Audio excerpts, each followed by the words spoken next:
Bet. Yeah, the words. Oh God, Yeah, the words. What are the words? we're back Bird. once Bird is the again word. with our usual nonsense. Welcome back. Nonsense is Help. here. Welcome back for another wonderful game of Lost, Lost Legends. Legends. I'm your friendly game master, No, Yuli. we're going to start with our usual manner of introduction. First up, we have Verdazin as. Noah. We have Cross as. Yalia. And I think I did. Am I peeking? Yeah, let's move my mic. Not on my side, maybe. It sounds like you're tripping. I'm just seeing the focals going into the red. I'm wondering if the streaming audio has. Let's turn it down a little bit. There we go. Okay. Yep. We have Blackheart as. Taryc. We have Sammi as. Nim. We have Tobias. Cassian. And you have me, Yuli, as your DM who hadn't gotten much sleep. Last, this. Scattered brained. Yeah. Adorable. She's always adorable. Who? No, we don't ask that anymore. Blackheart, it's your turn for the recap. It is. So last time on Lost Legends, we were in a meeting with the town leadership. Well, most of the town leadership, and Fell burst in after knocking out the town guard, keeping the door. He was unhappy to find Maltori there, and after being offered a seat by our wonderful companion Nim, he refused unless Maltori was bound in chains and threw a pair of manacles on the table. No one moved to do anything having to do with that, and figured he was not going to win that fight, and stepped out saying that if we really wanted to talk to him, that we would know how to find him if we were really trained by Maltori.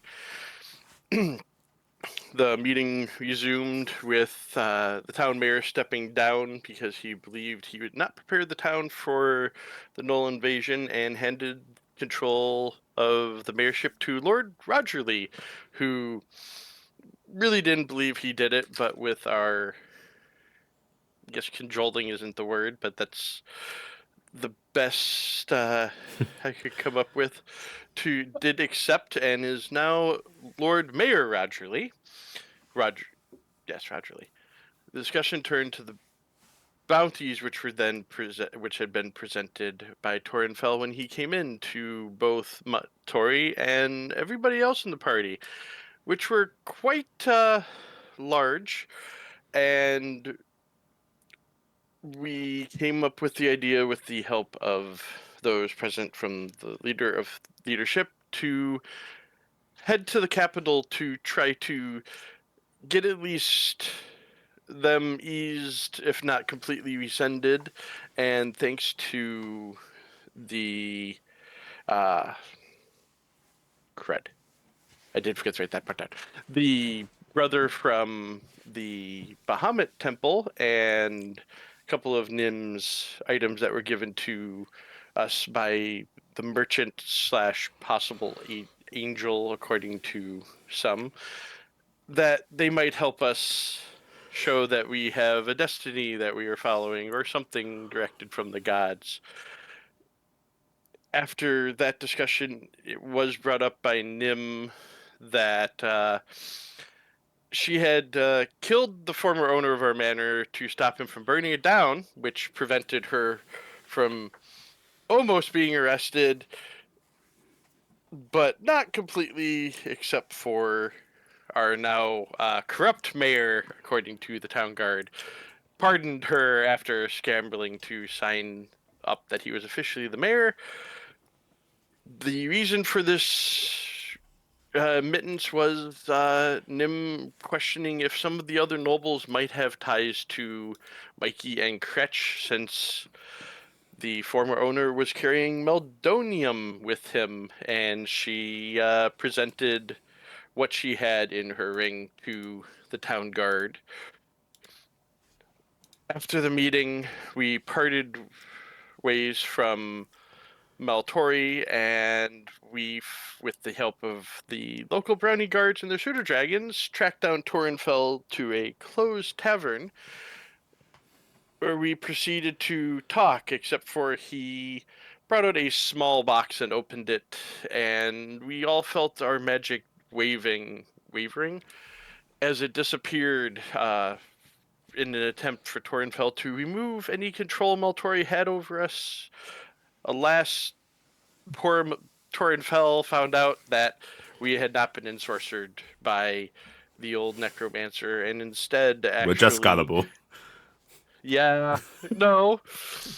Nim and I are gullible, the rest of the party isn't, because they don't like him as much. Through a series of unhappy stories from Torenfell, we learn that the entire reason he has turned against his former companion and friend was that Maltori killed the rest of their party while they were trying to close a Hellgate. The other information we were able to gather during that was he doesn't know anything about Galen because he basically made sure it wasn't burning to the ground and left, never investigating what we were doing there or what was wrong with it. Other thing was Nim had learned that a priestess that was very close to her was actually killed. Her name was Mitzi, and that is actually by Torenfell being blamed on Maltori, because it is from the demons that escaped the Hellgate that he stopped from being closed. He had investigated, thanks to some communications from those there, and found not a good end. It sounded like the entire town had been basically destroyed in the end. As we parted from Torenfell, or well, Torenfell parted from us, Noah followed behind him and tried to get the little anti-magic box, because Noah wants to use it to try to keep Maltori on the good path, but Torenfell will not give it up because it is the greatest weapon he has against Maltori, as he will continue to hunt him, just not directly in this town, since the town has sided with him and us. The rest of the party started to head back, except for Nim, who actually headed off due to learning about her friend with Nami. The rest of us, when we arrived home, we interrupted Maltori talking with one of our new undead friends that we have in the manor, and he was eager to discuss what had kind of transpired, but unfortunately most of the party basically said, he doesn't trust you, we don't completely trust you either, which is unfortunate because Maltori thought we all trusted him. I did notice, though, in the process that Nim wasn't with us, and when he found out Nim had gone off on his own, rushed out to go find our wonderful Trixie companion. Well, the rest of us, before running off, Taryc was able to get the information that the whole Hellgate incident happened because after the ritual started, Maltori noticed that the runes were not correct, and what they were going to do was going to rip the Hellgate open instead of close it. And nobody would listen, and had to do the only thing he could do, which was kill his friends and companions to keep the catastrophe from happening. Taryc had asked before, as Maltori was leaving, if she could talk to him in private soon. And Maltori flew off. Well, not that we knew of, but eventually flies off to find Nim and does this between the two of them, sharing their concerns and worries about all the things happening to us right now. Matori admit he's done with destiny and that the gods can tell us what they want us to do instead of just letting us blunder. And Maltori and Nim go off to see Arwa together. That they do. Okay. Everybody, remember to take your refresh inspiration. Inspiration? Blackheart, you were late, so you don't Yes, get that. I was. But you do get your bonus inspiration from doing the Okay. recap. Okay. That's all right. I'm sorry. I know you had a reason, but everyone always has a Yes. reason. Yep. Nope. Yeah. I do not have. I have no problem with that for being late. Okay. With that, we're gonna open a little after we left off. Nim, Yes. you find yourself outside Awa's apartment with Maltori. I've been here before. You have? Yeah, I cowered it out one night. Well, none of that now. And You sure we could just go home? he just raps on the door. Oh, that makes this harder. And the door, a few moments later, opens up to Arwa, who is clearly dressed up a bit. More silks, less leathers, big fancy frilly shirt. You can smell delicious food in the Oh. background. And she's got a sort of sly smile, which turns it into a look of surprise as she sees Maltori. And she goes, "Oh, Ebenezer, Nim, Hey, we've had an awful night. I know that you were having a little date with Nim, but, well, she was crying on rooftops, so figured we'd come by anyway. You can console her a bit, and I'm going to be here intruding." And he just sort of, gives her a little nudge with his staff to make her step aside and walks in.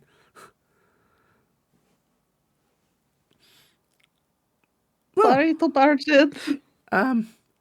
No matter. So nice. Thank you. I mean, you always look nice. That but is, this very beautiful. yes, I thought I'd dress up a little bit. And she sort of closes the door and goes, "Well, luckily, I have made plenty of food. So I'll get us all dished up." And you were crying on rooftops?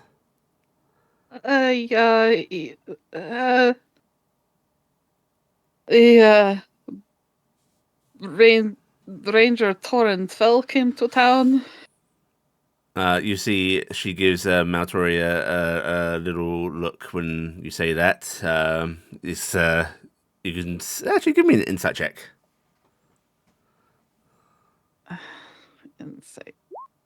No, No, I'm not in a good you state. you just see her glance at Maltori.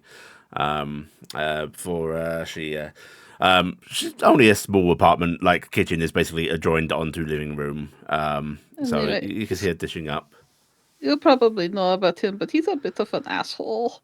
And he showed up with our bounties and tried to arrest us and made a big deal at the meeting. And then he told me that my dearest friend died and made a big thing about it.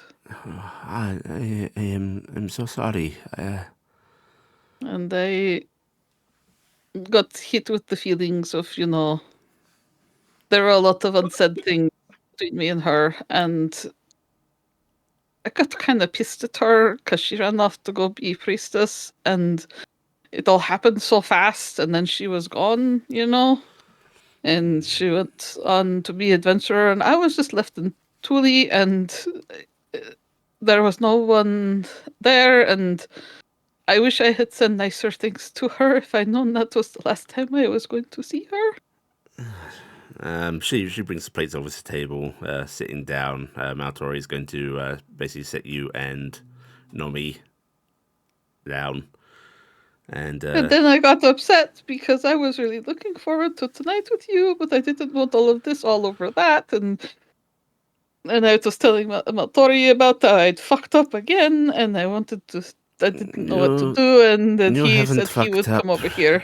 Listen, And then we talked about how that we're probably committing incest because, you used to be Matori's daughter or are Matali's daughter, and I'm kind of, and then this is the whole thing, and then so he told you complicated. about our past, huh? A little bit. He Wow. said you are very adorable as a little mole. She gets back up, and you see her like digging into one of her under cupboards, checking what looked like to be bottles of wine, nodding a bit, bringing one over the table, setting out cups. Yes, well, Which I could see that, you were very cute in your null form, so I'd see very cute. first off, you should not feel bad for your feelings. You have lost someone that was apparently dear to you, and that is the most important thing. Nights like tonight we will have opportunity for many of those. Okay? But will we though? There is a outrageously large bounty out for me. Ooh, and how much? It's like 5,000 gold for me. What is it? 5 million gold for Maltori? $1 million for me.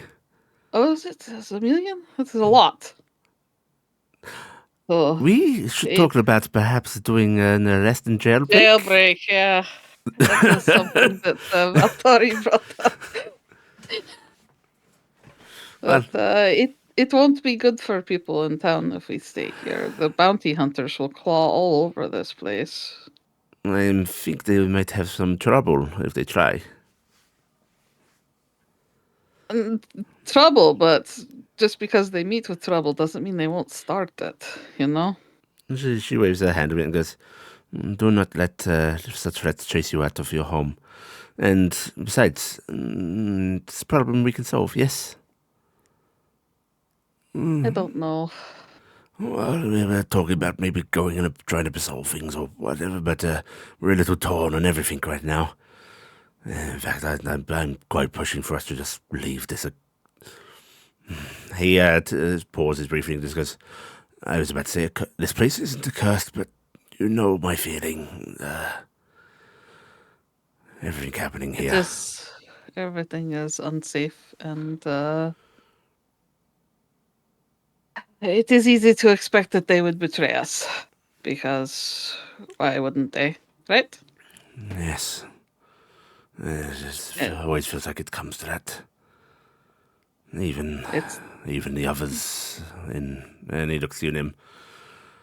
I feel like you and Taryc are the only ones that have actual faith in me.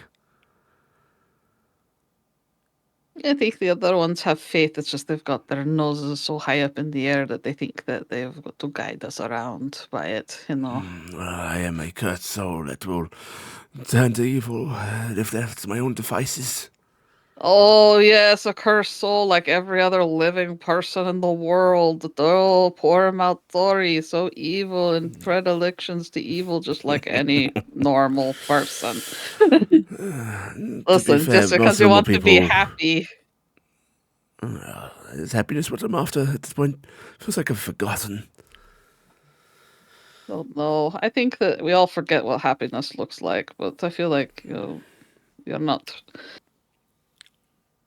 You are the greatest wizard of this age, so I don't think you've got too much else to have to try to push for.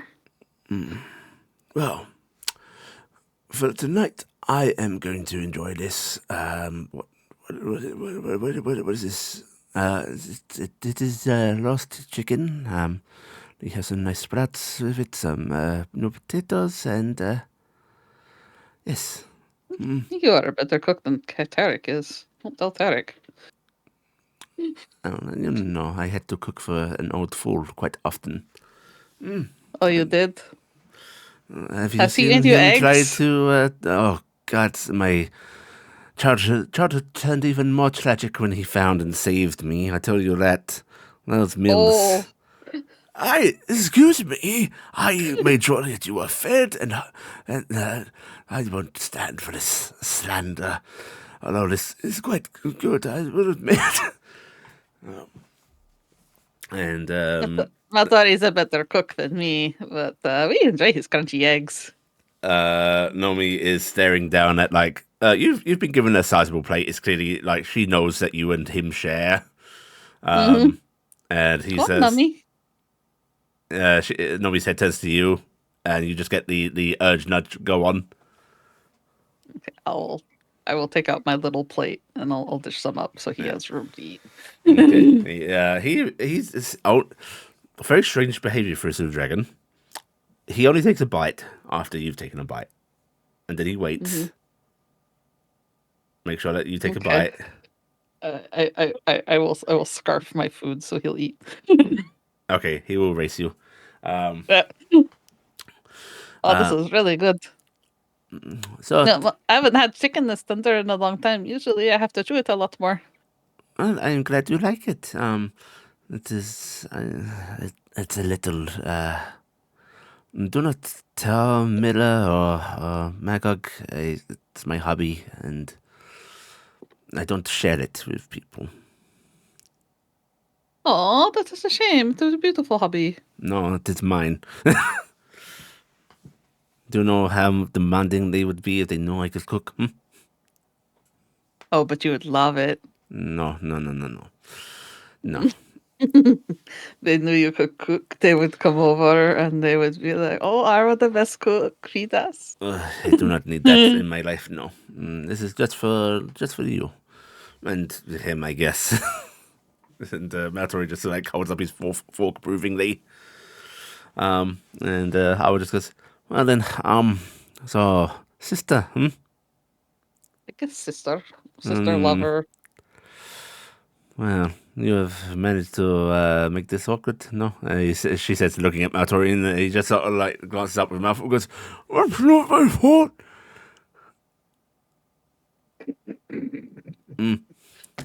I mean, he does got the point. He can't help the fact that he's just so openly fatherly to everybody that he knows. He is, isn't he? Yeah, actor curmudgeonly. He was doing that even when he was younger. He's always been old, you know. No, yes. Matori's just gesturing why am I under attack here? You know, Cassian has a little bit of that, a little bit of a curmudgeon. But he's still spry. He gets that wild look in his eyes. She used to be called Kipley. Did you know that? Kipley? It's my knowledge name, Kipley. Kipley. What's wrong with that name? Good name. Tell her what it means. No, she can. Oh, she can find out. Fuck. Okay, so do you want me to ask Taryc and spread the knowledge, or do you want me to? No. We are not doing that.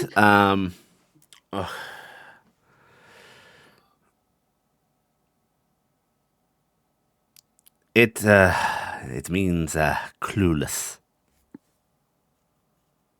Oh, that's kind of adorable. Well, you know what my name means. It means you are the greatest beauty I've ever seen. Oh, that is very sweet. But also wrong. The name, I mean. You're very cute. Oh. Have you puzzled out the name? No. Do I get to know? In Tuli, there is a word we use when child does not have a name yet. And I shortened it a bit because I was embarrassed. And I didn't want my friends to know that I had not gotten a parent. Your parents are shit. I can't say that. I don't know if... I mean, I can't say that at all. You're my parent. Well, I use a statement still a little true. Okay, well, I'll call you Kipley. What? That's... Okay. You can't do that. My name is Kipley now. You're not using the name anymore, so... This is No, I'm no. never going to answer to it. Just drink your food. What? You don't drink food, you chew it. You are frustrating me. Yes. So, Look, if we are discussing if we are going to leave, as I know that is something that Matori was talking about, would you come with us? you help me get some stuff out of the city to bring with, and sure. Okay. I don't think Magog would leave. He is. No, I think Peaches is pretty in love with this place. Yeah. But I think But- perhaps that him and Mira could run things just fine here. Okay. And Nim's going to look over at Nami. Nami, if we walk away from what Bahamut wanted, what would you want? Let me just first finishes eating his little bite of potato, and then he just sort of like very gently lowers his head to like rest on top of you a bit, and you just get a flash of, we go, we're happy.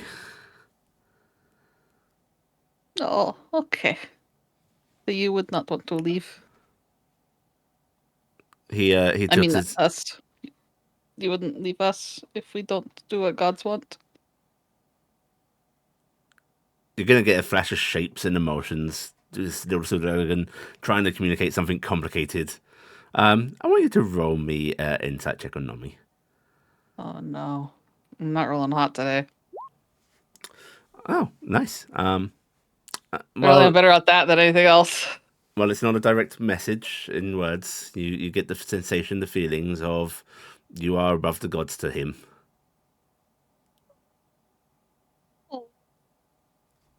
But it's settled. If we figured this out, we are good to go.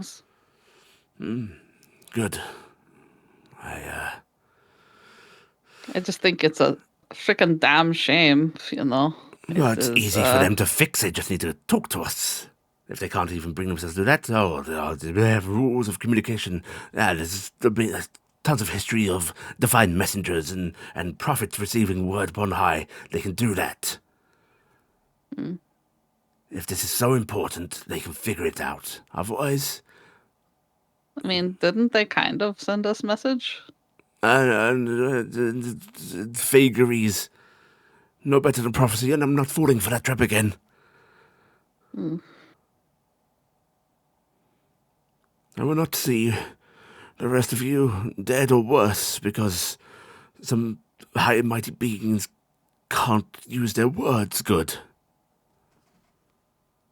But what if they don't know what the fuck they're doing, and they just want somebody to fix it? Then they better well come down and say so, and we'll figure out what we want to do ourselves, and maybe don't have to care about any of these accords or. They could give us information. And why are we unraveling a mystery? Why is it a mystery? Well, it's clearly the mystery they don't know how to solve. Bring us a plasmoid. If they have knowledge, bring us a Wait plasmoid. a fucking minute. Go. Was your name Sealbreaker for what happened What? with Torrenfell? No, what? That's not. Torrenfell, is he a mage?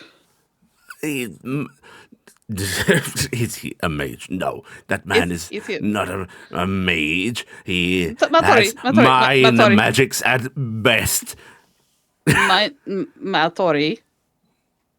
That man has posters of us, yes? With our likenesses on it. On paper.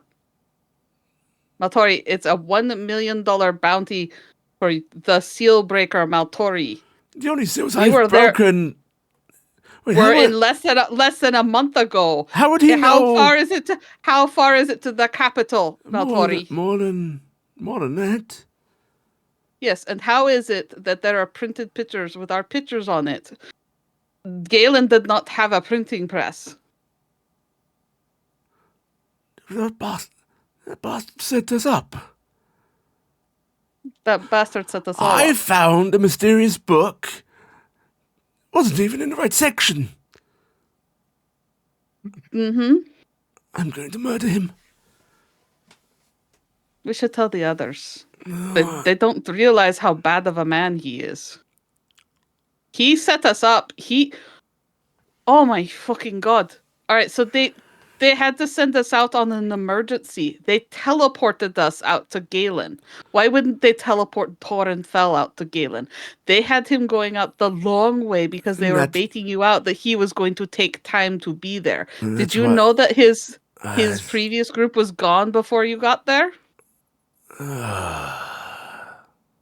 Yes, What if the information that they were gone and that he was going to be heading up this new group was very easily available. I don't know if I'm idiot. So they set us up so that Torenfell could accidentally kill us if he had to. Or maybe we live, right? No, I fear. I delayed I him. think- I think he accounted for that. I think he knew I was going to go there and... Yes. And he showed up here with a magic box that makes magic go away. By the way, Arwa, watch out. This man has an anti-magic box. And he had those manacles for mages, yeah? Who goes out to take over running a guild hall and is prepped to be a mage slayer? On that note, to be fair, I think he always has those ever since he started hunting me. Yes, but it seems like that is his priority, not being a keeper of anything else. And that thing had to be valuable. Shit. I think he set you up through the guild at the capital.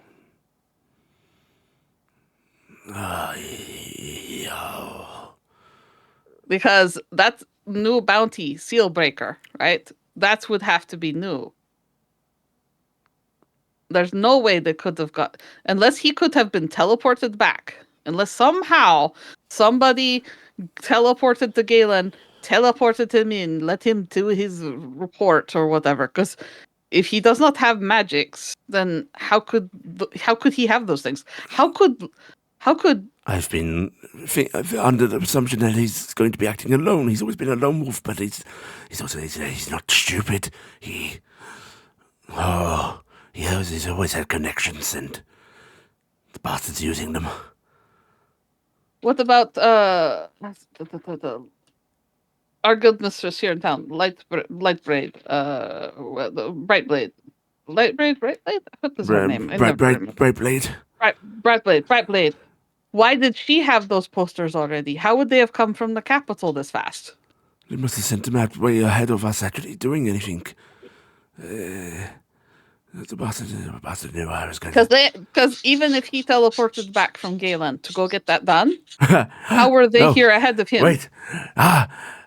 Absolution. This means it's not our fault. It means they did it to us. They set us up to do it. We've been set up multiple times to do it.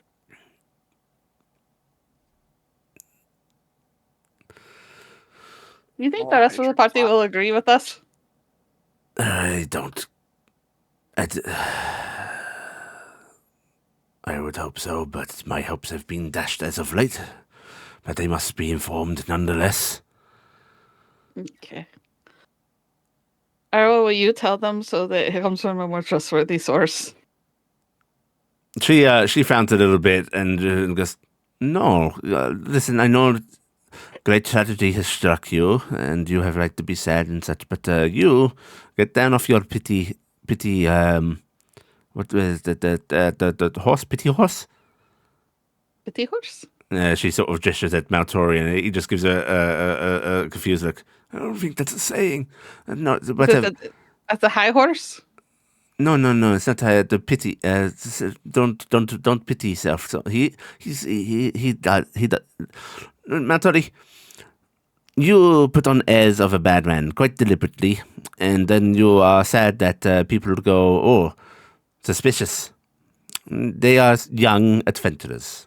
They have not known you all that long, in the grand scheme of things. Yes, they're going to have reservations. It doesn't mean they don't like you and they don't actually trust you. Stop It does pitying hurt the yourself. feelings a little bit, Yeah, though. of course it hurts the feelings. You all like to have your feelings hurt, but don't let it drown you and put you into inaction of, oh, I shouldn't tell them. Blah, blah, blah, blah, blah. Go, just go. They'll understand and just yell at them if you want. You know, tell them it hurt my feelings. Be honest with them. I think honesty would help. Honesty is not something that comes natural to either of us, but it's good. Sometimes. I've been lectured Seems by to me, my... Maltori, you may have actually raised a daughter in a wiser emotional standing than either of us could never hope to aspire to. A mistake I shall not repeat. Nim, I am going to drag you down to my levels. All right, I'm already down pretty low. Joke. At the very least, we also need to make sure we tell Fula about all of this, because she will view this as a slight against her if they think to move against us, I think. Maybe. Let's think about it first. Setting a shin against the, dangerous. I don't see any problem with it. It makes me feel happy. Oh, I'd be quite happy to see her drowning anybody that came to try and do anything, but it might cause a ruckus. That's probably true. But they'd have it coming at this point. Okay, would you like to stay here with Awa and I go to speak to them? Would if Arwa does not mind my company. I am always pleased for your company.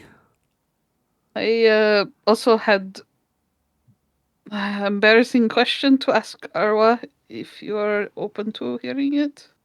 Oh, I love embarrassing questions, please. I am interested in, if you are also pursuing a non-traditional Thule relationship. She gives you a quizzical look, and Natori just goes, "Oh, for Pete's sake!" And it's like standing up, starting to excuse himself. What do you mean non-traditional Thule? I mean that not just the casual sex. Maybe we actually seek more meaning to our companionship. Are you asking me to be your girlfriend? I am asking if we could explore that. She smiles and lets out a little chuckle and just goes, "I would be quite pleased to do that." Maltori, put up a force cage so Nim can't run. Liv's tail's going to turn a bright pink. I would like that very much. I have no major expectations, but I think I would just enjoy getting to know you better, and getting to share myself with somebody would be very nice. I would like that very much, Nim. You bring light into my life, quite literally, right now. Look at you. Aw. Yes, this is a funny little thing my race does, but we all have our own abilities, I think. Yes. All right, well, get out of here, old man. We're going to talk. My children disturbing, and he's gonna just leave. Actually, he's gonna We open the love you door. too. He pauses briefly and goes, "Nomi, accompany me, would you?" Nomi looks to you, Nim. Yes, you better go and protect him. Nomi tilts his head a bit. You get a flash of "Be okay." Oh yeah, I'll be fine. He looks a little confused. Looks at Awa. Looks at you. Looks at Awa. Then just I want to flaps face over. the danger. Hisses at Awa, and then it's going to flap over to Matori's shoulder, and they are going to leave. Face the danger. All right, back at the Maltori building. You guys need to name this manor. I think Meltori it's Manor. Iala. It's Iala Manor. Life's going by. A little. Yuli, Yes. I sent you a message. Let me see. Okay, that's fine. You rest well, Toby. Okay. I'll talk to you later. Okay.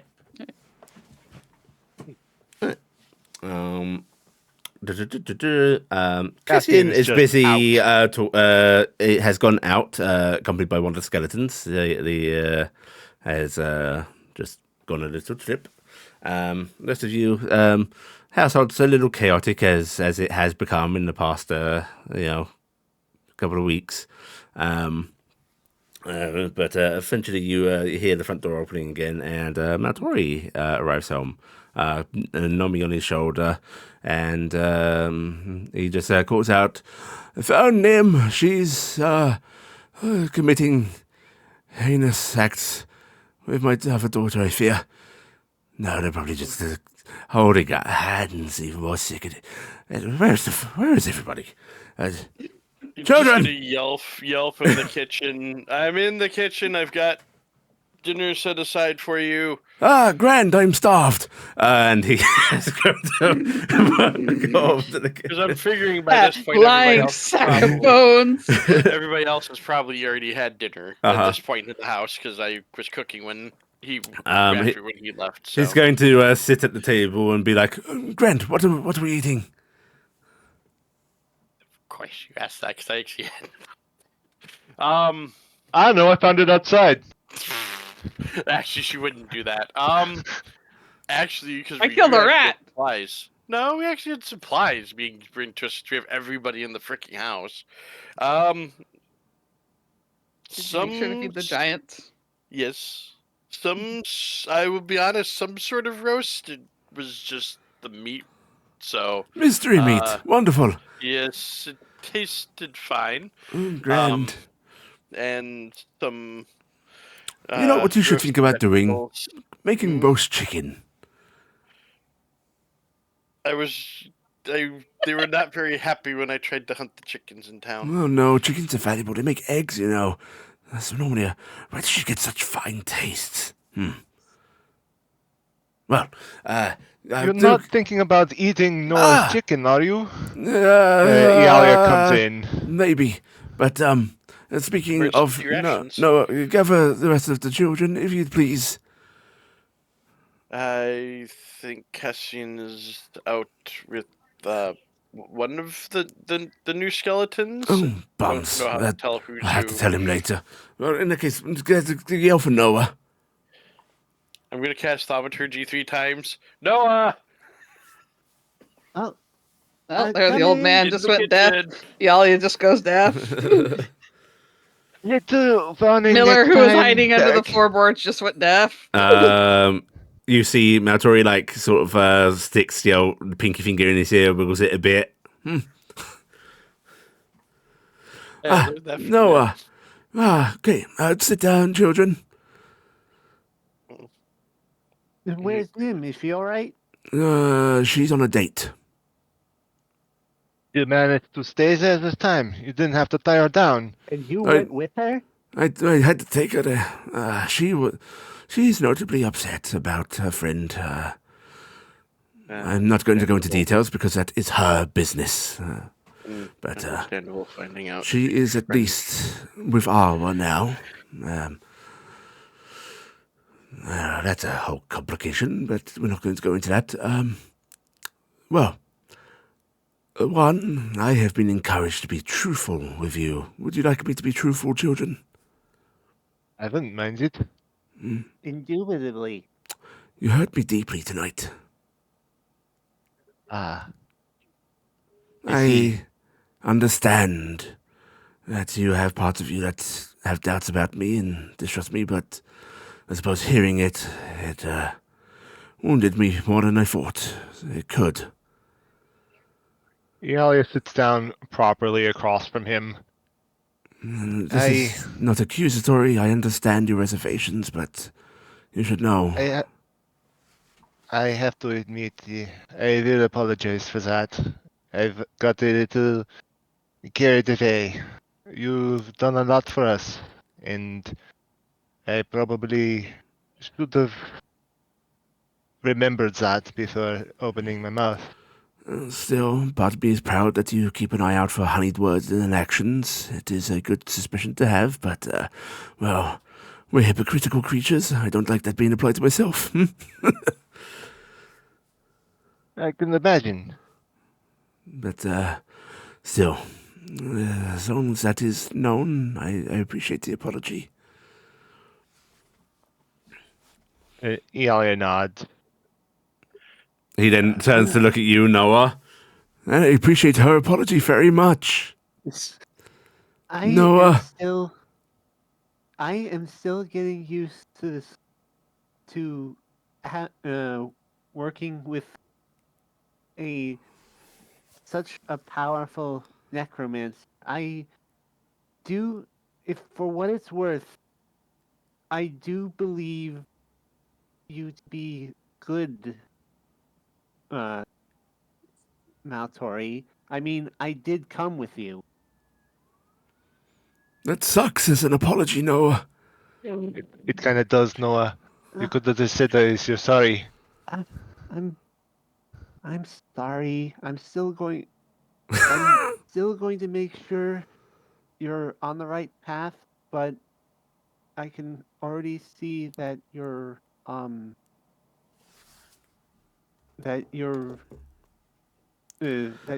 Well, trying your best. about that.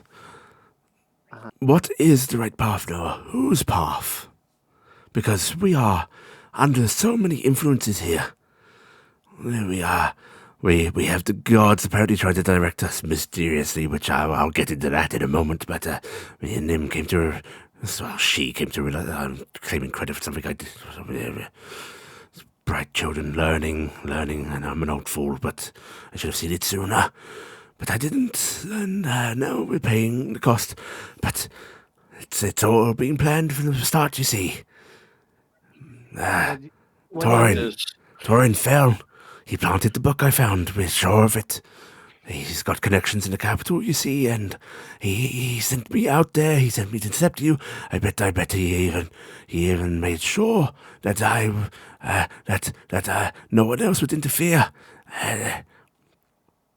He knew I would try and take his place if there was the information. Gotta order this. I'm gonna go over and start making some tea. Yeah, he looks a little manic. Yeah, I'm gonna go make him some tea. At the beginning. Noah gives a look about that kind of says, "Do you?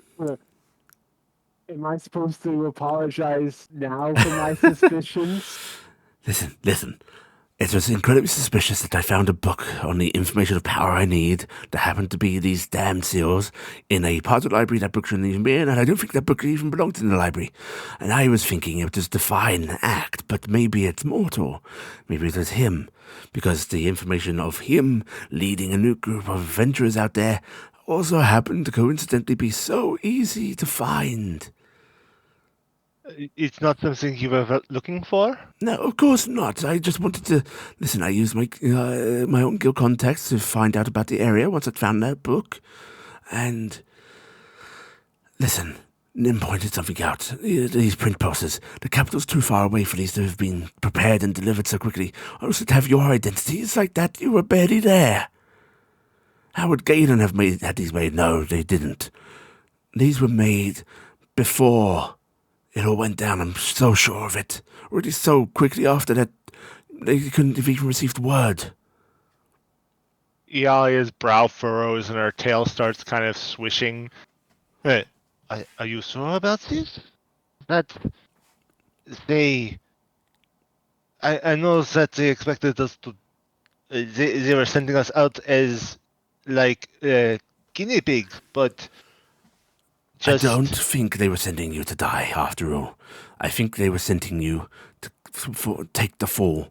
Either, or maybe even turn against me. That's probably, or something. You were pawns, just I don't think entirely expendable. But what does it matter if the reputation of foreign heroes gets tarnished a bit? They're not going to care, right? Do you have other That's true. enemies in the capital besides Torinfell? I'm sure there's a few people that have a distaste for me, but it doesn't matter. This man's always had connections. He could just leverage those.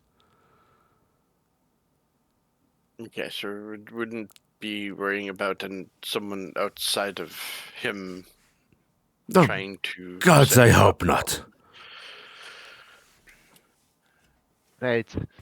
It It's does, even more complicated. It does make sense. No, in a way, that- less complicated. This isn't the fine act. This is just pettiness. Maybe we should ask the guild mistress how early she got ours, since she did say she had seen them but hadn't put them up. I'd suggest you received them recently, but still, Rana couldn't made it that far in such a short time. There must be someone here who was sitting on them to hand them over. Out of character, just because how long has it now been since we left Galen? Since Galen? Roughly. Oh, God. Like under 2 months? Yeah. Okay. 'Cause I know we had a downtime once we got Yeah. here. It's Yeah. barely been a month and a week. Yeah. A month a week. Okay. And I'll be honest, we were in Galen, we came here, and then we've had like a 2-week downtime. The teleport circle's been broken for 2 weeks. Mhm. So there is no way. Yeah. Like, I was absolutely trying no to way. figure out what our timeline was, because it's. I've had 2 weeks to stew on Yeah. this. I had a full-blown panic attack. Either the courier who brought those here, he must have come here, at least before the teleport circle was destroyed, Could this or not arrived be- recently. He might have arrived recently. He would set it out 2 months ago. He can't have gone far. Maybe we could capture and question him. Could this not actually be just Torinfell? Could this also be Mikey? We know he said he had talked to people in the capital. He actually leans back.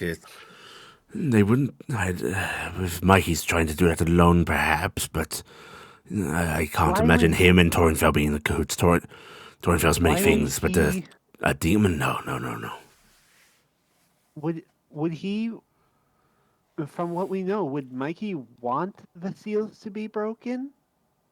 Because that Doesn't seem to care. he seems to be like that's his entire like free Supposedly. card that he's supposedly that his free card is that he can do whatever he can as long as that thing doesn't escape. I'm Well- going to give you a little bit of advice, children. Demons that are willing to talk, don't ponder their words, don't ponder their motivation. Just respond to their action. What if it's only? They will What if double, triple, quadruple layer lies just to have fun, whether he truly holds this as a cause that he wants to complete or guard, or whether it's just a free license for mayhem and havoc. It's impossible to tell. What if all of it isn't him, but what if he's using what's going on? What if he is the cause of the bounties? Maybe. He- No. You've made me. I was so sure it was Torin. No, we can. It's better to have Muddied the precautions on waters multiple again with sides. logic. I hate it. I am sorry. As they say, it's no matter who did it. It seems like it does feel likely someone did it. Well, Because either way, it was Torin and some contacts in the capital clearly have it out for us because $1 million gold piece bounty? That's insane. Have even for I was kind of taken aback at ours. Yours is what should be on me. Yeah, I didn't think you did anything that noticeably bad. Wait a As second. is, it's not common knowledge that you stopped whatever that thing was. Yes. Of course not.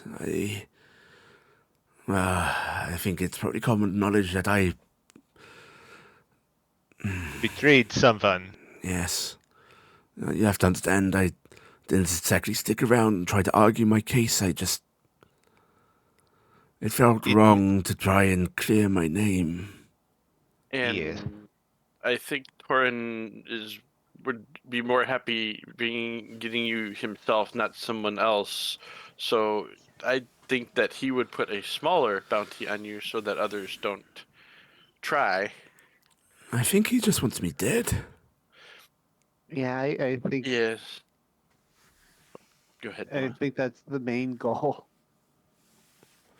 Either way, listen, this means there are mortal people with mortal means acting against us, and that is solvable. We just need to figure out the story of the capital. If we go to the capital, we could fix this. I'm sure of it. But, what if we don't? Don't solve it or don't go to the capital. What if we just... Because, while this is happening, the gods are acting for us. They may not have put the book there, or maybe they did, or maybe Torin put in the book there as a blasted influence itself. But they are playing us, hoping that we solve their problem or do something that they won't tell us what to do. And I told them that I'm sick of it. I'm done with it. They have given us a ridiculous problem, mysteries to solve, that they could give us a plasmoid, show us a plasmoid, tell us what a plasmoid would know. They would know. Why wouldn't they know what a plasmoid would know? Why do we have to go find a plasmoid? Why? It's ridiculous. They've got rules, but they can break those rules. They've broken them before. They send divine messengers. They plant prophecy. Speak. According to Nim, they were selling knickknacks to us. That's Even. ridiculous. And they give you fucking books that don't say anything. Just give you hints and fake directions, and I'm not playing that game. You know what happened with that game? It got me a murder charge because I had to kill some of the dearest people close to me. I'm not doing it again. Gonna put the teacup next to Maltori. Maltori's going to take the teacup and he picks it up. Is it on a saucer? Yes. Okay, the saucer rattles as he holds it in the other hand. He brings it up to his lips, takes a horrifying gulp, as you know how hot the tea is. He doesn't seem to notice. And he sets it back down and just goes, I'm not doing it with you, children. We are not going to walk down a path of folly for the sake of divine nonsense. If they want us to do what they want us to do, they need to be clear and direct. They can send some herald down. They can come and talk to us themselves. I don't care as long as they communicate. Until then, just give them a deadline. We fix up this town a bit. We're leaving. We're going somewhere else. We're leaving this continent, children. We're going to go. If they want us to stay, they can tell us. But that's the plan. We go, we leave this all behind. It can be some other fool's problem if they don't want to communicate. You want to leave this all behind, then? I don't want to. I like this place. You know what I like more? You, and you being alive, and not the pawns in a divine comedy. There is a point behind it. Iala crosses her arms and starts thinking about it. If this is so serious that they need us to be here, they can come and intervene.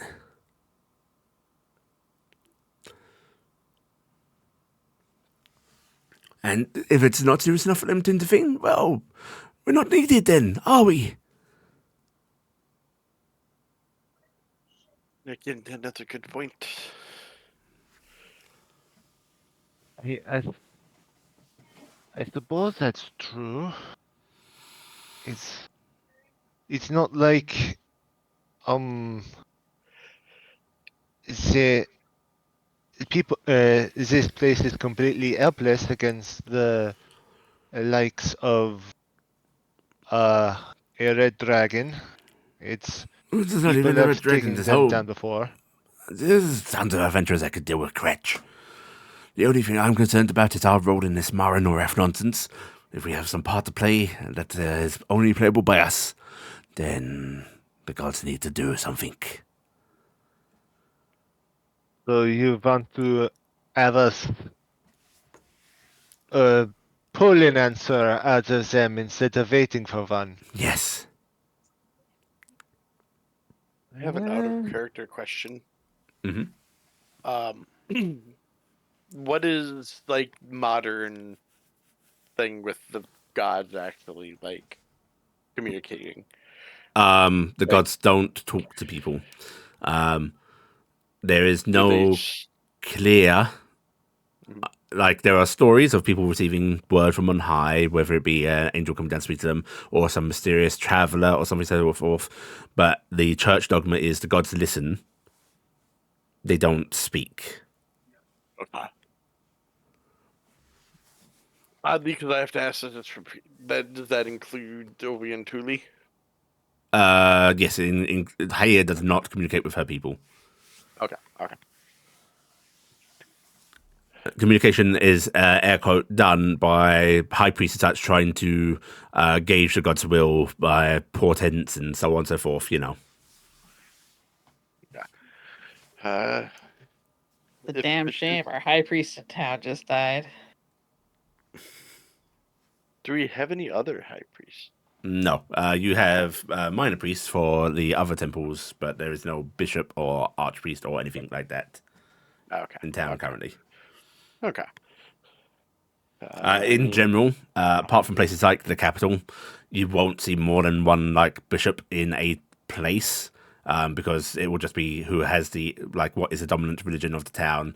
That is the bishop. The other temples will just have priests. Okay. So like if we go to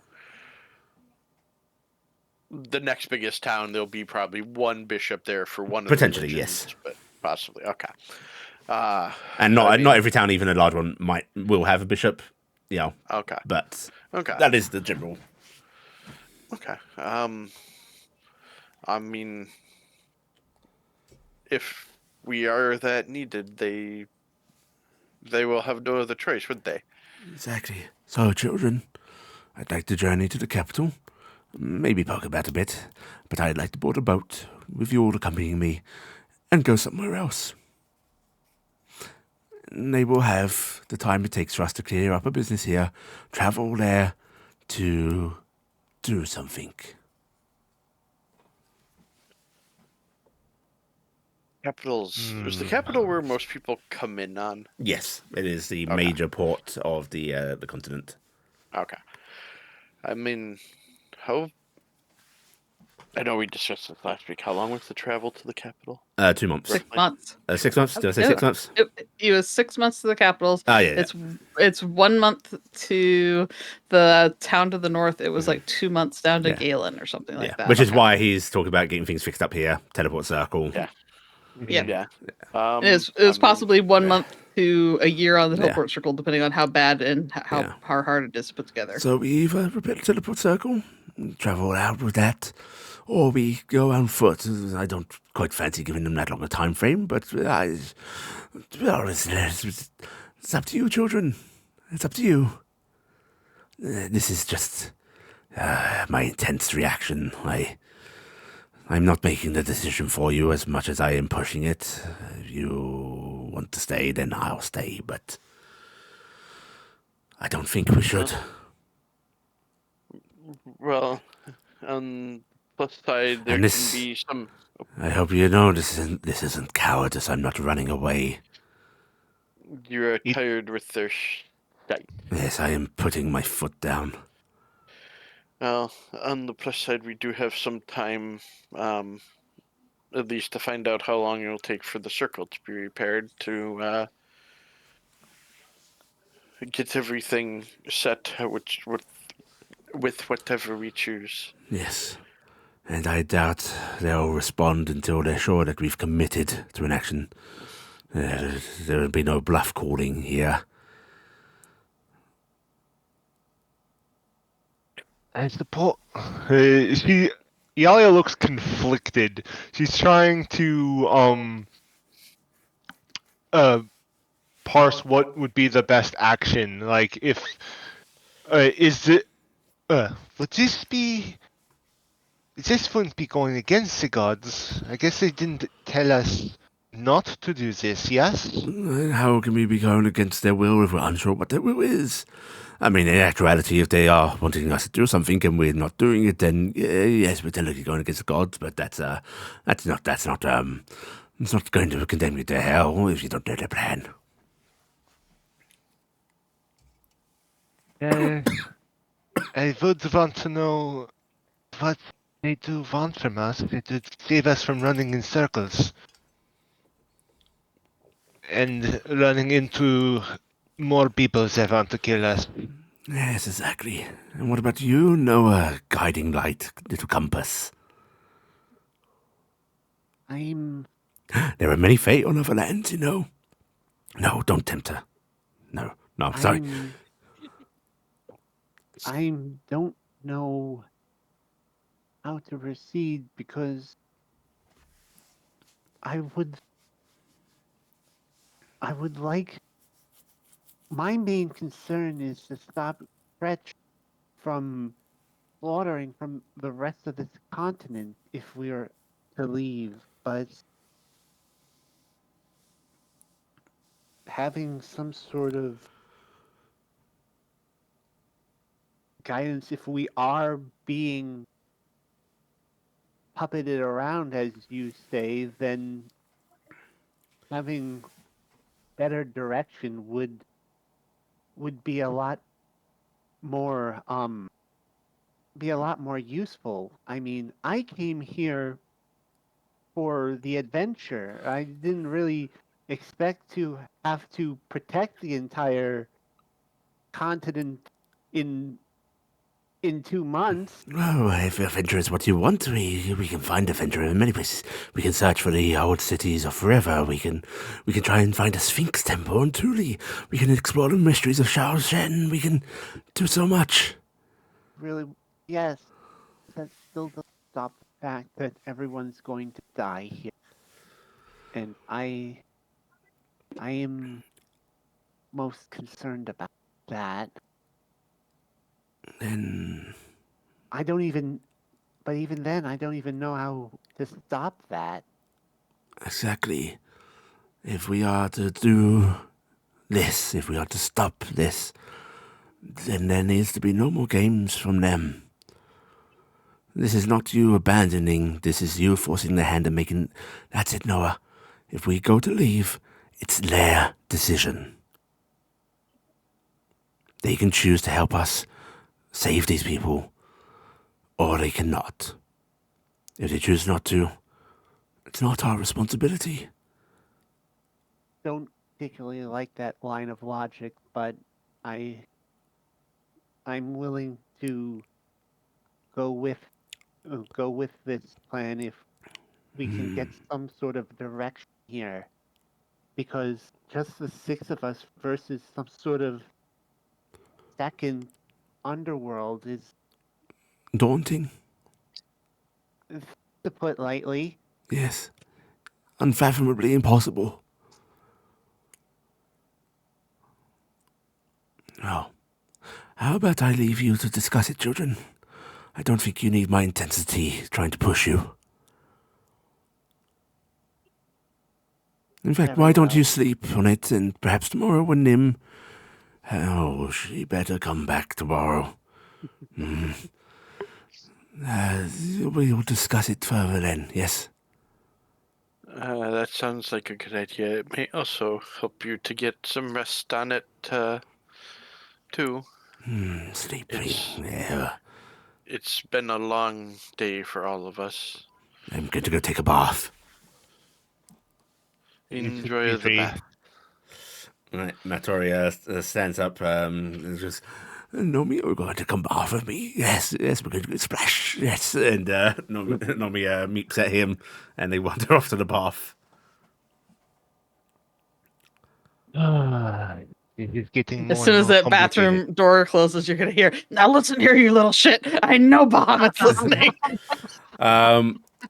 You will actually hear like over the sound of like scrubbing and splashing, Maltori just like ranting to himself in like little circles about treachery.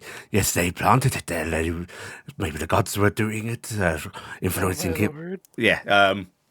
As a lot of you have rooms quite near the bathroom. Oh my lord. I'm glad to know that my psychosis rubs off on Maltori so well. I don't know if it's your psychosis rubbing off on Moltori as much as They adding amplify to the each other. psychosis that's already there, because he already had his own. Listen, I think Nim is actually probably the truest like child that Maltori could have because of how crazy she is. Probably. Okay. Right. You'll spend the night mulling over things, and well, some of you spend the night doing sweet little romantic things, little talks. Which Arba will open up a bit. Nim, she's gonna talk about her childhood a little bit. You're gonna learn that she's probably older than she looks. Yeah, it doesn't matter. Yeah. But she also does talk into like. She thinks she's still kind of young as far as changelings go. Changelings being part Fae. Well, mostly Fae, in fact. Live a long fucking time. But yes, you will learn that she had a two childhoods, essentially. Kind of jealous because one of them sound way more fun than the other. First one sounds like it was great, and then it was a disappointment. Yep. And oddly enough, her drow childhood was great, then absolutely tragic. Her knowledge childhood was incredibly stressful, but she looks back on it more fondly. Because it was more genuine in how they treated her. Yeah. You also learn a bit that while she appreciates Minotaur, like clearly she's still in communication, still seems to care for him a bit, she doesn't think he was a good father.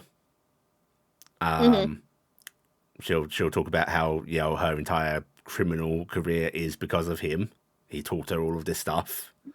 Used her abilities, which she somewhat resents now. But she also doesn't particularly begrudge him. She thinks he was just trying his best, didn't think things through. He just wasn't good father material, and he did his best with it, right? Yep. Right. Yep. And Nim will share her childhood a bit, and things like that. So she will do all of that to kind of go back and forth. But she just genuinely wants to get to know Arwa. Yeah. And you spend the night like that, and she invites you to stay the night. Yep. She doesn't push for anything to happen. Just come lay with me. Yep, we cuddle. Yeah. And morning comes. She sort of wakes you up and says, why don't we head back over to yours? We'll get a bite to eat on the way. Take an easy stroll. Sounds like a really good time.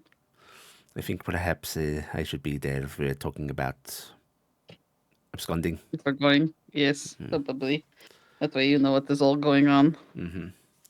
Right. And the two of you will head on back. I should probably like start writing up a letter or something for that brownie fellow. That was the guard that was coming by.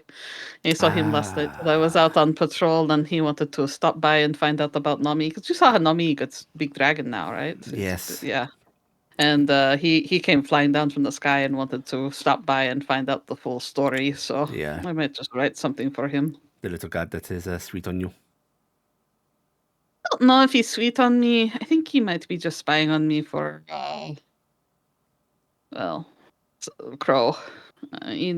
Things Crow said. That is good thinking. Never trust a guardsman. I had asked him if he would be interested in having the sex sometimes, and Crow came at me saying that she definitely didn't want to have sex with me, and I know she has been spying on us, so I think maybe he is just a spy. And She doesn't look like it. She's a little confused by this information. Doesn't know what to do with it. Because I went to tell Melinda Crow about some things, and she opened with, to get it out of the way, I don't want to have sex with you. And I was like, the fuck, right? Really? And She just said that to no prompting? no, there was like, I didn't say anything. I didn't flirt with her, I thought just talking at her, and she just said it. So it made me think that maybe somebody said something to her, and all I can think of is he's a guard, and he comes around the house, and maybe he was just being nice because they're keeping track of us. Because I thought about it, and the brownies, they fly around, they keep track of everybody's comings and goings, and And if he is maybe spreading word about you and you don't like it, do you want to? I could have Miller visit him, not leafily, just scarily. no, we don't need to make Miller do anything, but she's fine, and she'd enjoy it. I don't think it's bad that I wanted to have sex with him, and I was interested, and he didn't want it, and I get that explained to me that I am not good at understanding what people want, and that I mean, he may have wanted it. It's just folks around these areas, they don't know how to deal with the directness. They get all embarrassed. Noah says that I say things because I assume that people want something, and then I move forward with it, right? And then I shock and upset them, and then that is where I go wrong. Is that I think I know what they're about, and then I barrel forward and I mess my own self up, and The I truly think directness here does not tend to go. I think that's why we are able to get on better with the Gnolls back home than they are here. Gnolls are kind of like us, no? They state what they want. They're a bit more aggressive about it, but yes, I get. They don't beat around any of these bushes. They just they say, "This is mine. I want it." The thing. It is very clear. Don't go on that street. The gnolls there want to eat the Trixies and the brownies. That Yeah. kind of thing. It's very simple. Yeah. Their territory. You stay out of it. and Gnolls know that if they come into Trixie territory, they're likely to get poisoned and put down. It's everyone understand. Everyone understands. It Everyone is much more understands. easy. But everybody here they say nice things, but they don't mean nice things. They just are trying to get past you, and I assume nice things meant that he wanted a relationship, and well, I make mistake all time, so it's okay. She just nods in understanding, and she takes you by a nice bakery. You get some fresh buns for the morning. I see. It is his loss. We can find a good third someday. Oh, you want to do that someday? It could be fun, at least for a time. No, you haven't told me that you want to have sex with me.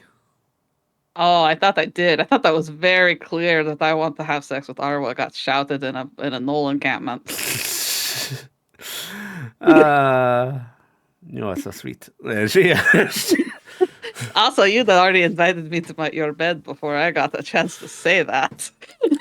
Oh, I see. It's my fault that I made the first move. No, you were amazing. I was so shy. I stood outside your window for hours that night, and I was know. like, How embarrassing is that? "Oh, that's not okay." Well, listen, Miller is a little bit of a gossip. You should know that. Yeah. Miller told me that sweet brownie boy came by when I was dying in my bed. It's really unsettling, isn't it? That she comes in the bathtub sometimes. She just shows up. Yes, she like holds her breath and just like wait. I would not be surprised. The two of you heading back to the Maltori estate, sharing little conversations and quips. Everyone else, you're able to awaken in the morning. Taryc preparing breakfast. Wilhelm's actually sort of comes on in and just sort of waves at you all. Goes, mind if I join you at the table? I'm not going to eat, but company. Sure, come in. And as he sits down, you hear the front door opening and Awa going, is everybody decent? I hope not. Decent enough, I suppose.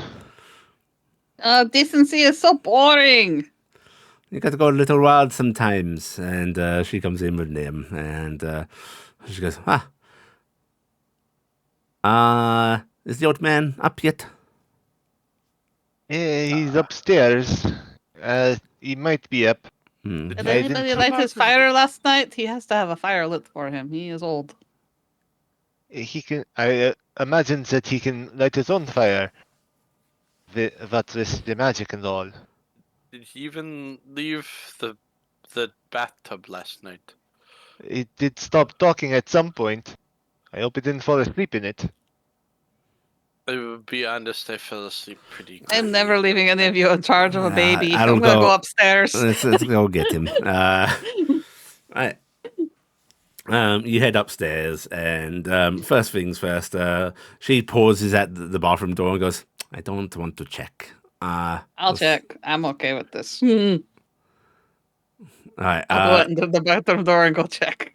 Thankfully, Maltori is not in the bathtub. Okay. Did you see Hollis beyond comprehension? If you mean a naked sopping old wet man? sopping wet towel on the floor, that's fine. I don't think he actually took the towel to Does the bedroom. he not clean up after? Oh God, he walked for the hallway naked. Yeah, he had a night. Okay. It was a bad night emotionally. I think Which door is his? this is his room. Nami, are you in there?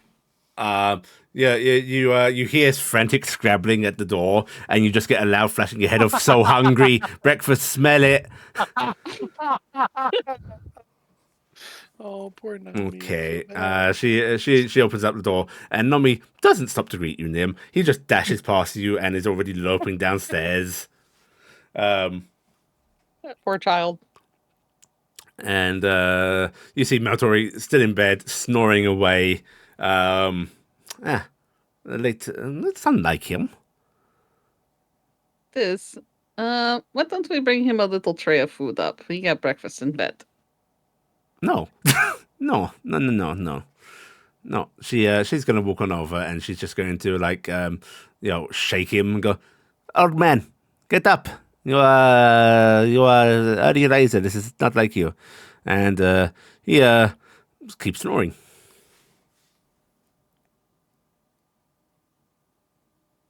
I cast detect magic. He is under a spell.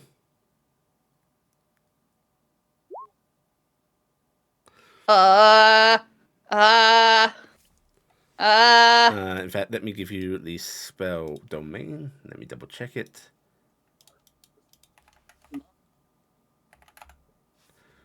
The spell domain is enchantment.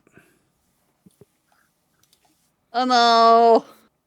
Oh no! I'm going to plug your ears. Thaumaturgy times 3. Help! Help! Help! Maltori trouble! Help! Help! Help! All right, you'll hear that downstairs very loudly. Yeah. Heading upstairs. Iala almost jumps out of her skin and just kind of dashes upstairs. But what's going on? Having previously jumped out of his skin, you actually see a skeleton maid poke his head out of the basement door. Why is this yelling? Why is everyone running upstairs? We don't know. And he'll come up with you all. Which is it? The one with the runes? Yes. Okay. Yay! We got the magic one. All right. You all dash on upstairs to find Nim and Arwa standing over Matori. Matori isn't dead in bed, which is one of the greatest fears with an old person, but is snoring loudly, and Arwa is shaking him. What? Is he snoring too loud? Help! Help! He won't wake up. There's an enchantment on him. There is a magic spell. I cannot remove it. Help! Who can remove spell? I can detect it, but I cannot. I cannot cast. Stand aside. Oh, hello. Cassian, help! Maltori won't wake up. Uh, He's He's This under some morning, sort of enchantment. they have found Martori snoring in bed and seemingly not rousing. He's under an enchantment and he won't wake up. I have tried using loud noises and I checked him with magic. He has an Have you- enchantment on him. Have you tried a kiss of true love? Or is that up here? No, do you want us to wait downstairs? Cassian trundling up the stairs. God, Oh, this is okay. stairwells So are too narrow. Cassian just fell back down. I'm gonna look over at the skeleton who's been trying to talk. What's up? You're aware of any enchantments on him? That would be unfortunate if they were accidentally dispelled. I don't think he has anything keeping him alive. Do we know if... I don't know. Does he have a Arwa? magic pacemaker? Not that pacemaker. I know he has plenty of defensive rods, but none of them at that vital that I know. Would this mess with the undead horde he currently controls? Oh, that could be bad, yeah. Potentially. But he's asleep right now. Is he controlling them in his sleep? The control should be on their last command still. Can we unweave one spell off of him? Yes. But I have not prepared that today. Cassian, can you do this? Under directions? Or on your own? I can do it on my own. Just give me a few minutes. Okay. So, first off, I am full casting Detect Magic. Yep, there's definitely an enchantment spell on him. That wasn't there before. So I can identify which spell it is. Oh, okay. It is a little custom spell, so no spell name, but it does seem to be a enforced sleep spell. It's kind of like catnap.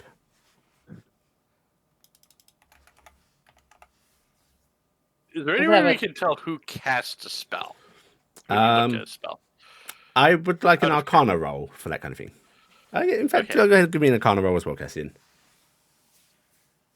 Skills. Okay, I don't think I can do it, so, but I was curious.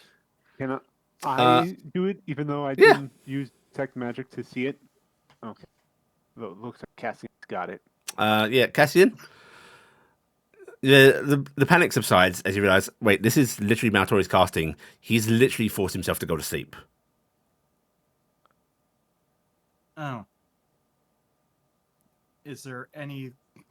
Is the spell burning down at all? Yeah, you think you don't know what the duration is, but you're pretty sure there is a duration on it. All right, everyone out. Out. Why? Is he gonna be okay? He's fine. He's fine. He did it to himself. What? What? He used a sleep aid. Oh. I mean, What? he was He's been complaining muttering. he hasn't been able to sleep, so he tossed himself under a type of sleep spell. He was muttering quite a bit up in the shower in the bath yesterday too. That actually makes more sense than it should. So Also, he's fine then. false alarm? It's Oh. for now. The act of sorry, a but young thank you. fool. It's one of his unique spells. I am sorry to bother you. I wouldn't say it's a bother. I mean, it is The a fort concern relies on since- Maltori. That is not leaving. Oh, wait. He points at a note on the dresser. Cassian will pick it up. It reads, we're bad. just put myself to sleep, children. Don't panic. Well, he will learn now that leave extra notes in some places. Cassian's actually going to write back. They did panic. Spells have been used. Sleep well. I don't Oh, think he can read that in his sleep. No, but he will when he wakes up. Or can he? Oh. speaking of spells, Cassian, can you give that one to Nim some point soon before we forget? Well, I already have that set aside. It's just Cassian Down. glances over towards Iala. She squints her As eyes for back me? at Cassian. Don't make me use pull person on you so I can give this to her. Gift I'd for like to Nim. see you try.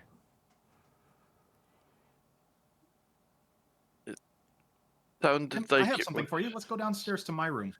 It said, Ew, can, no. can we leave this? It smells so strongly. Yes, Tea tree yes, oil. yes. Ugh. Yes. Cassian's going to I'm stumble down the stairs. since Matori is out of commission for a while. I would like to just keep a watch out, as we are still in a bit of a turbulent time. Are So you going to ransack his room?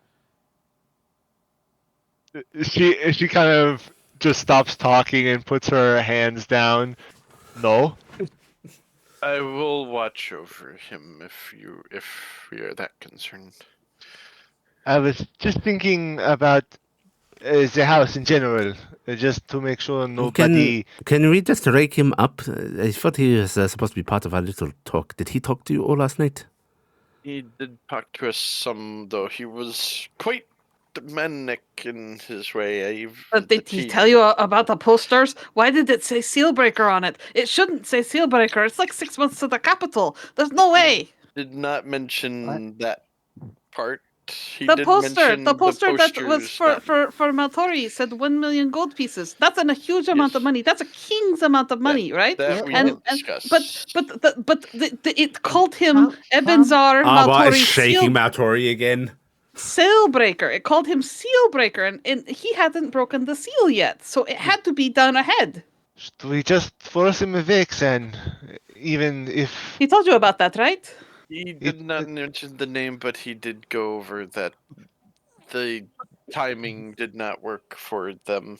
he No, did 'cause- give us a his plans to leave and force the gods' hands if they are even wanting us to do anything about this continent.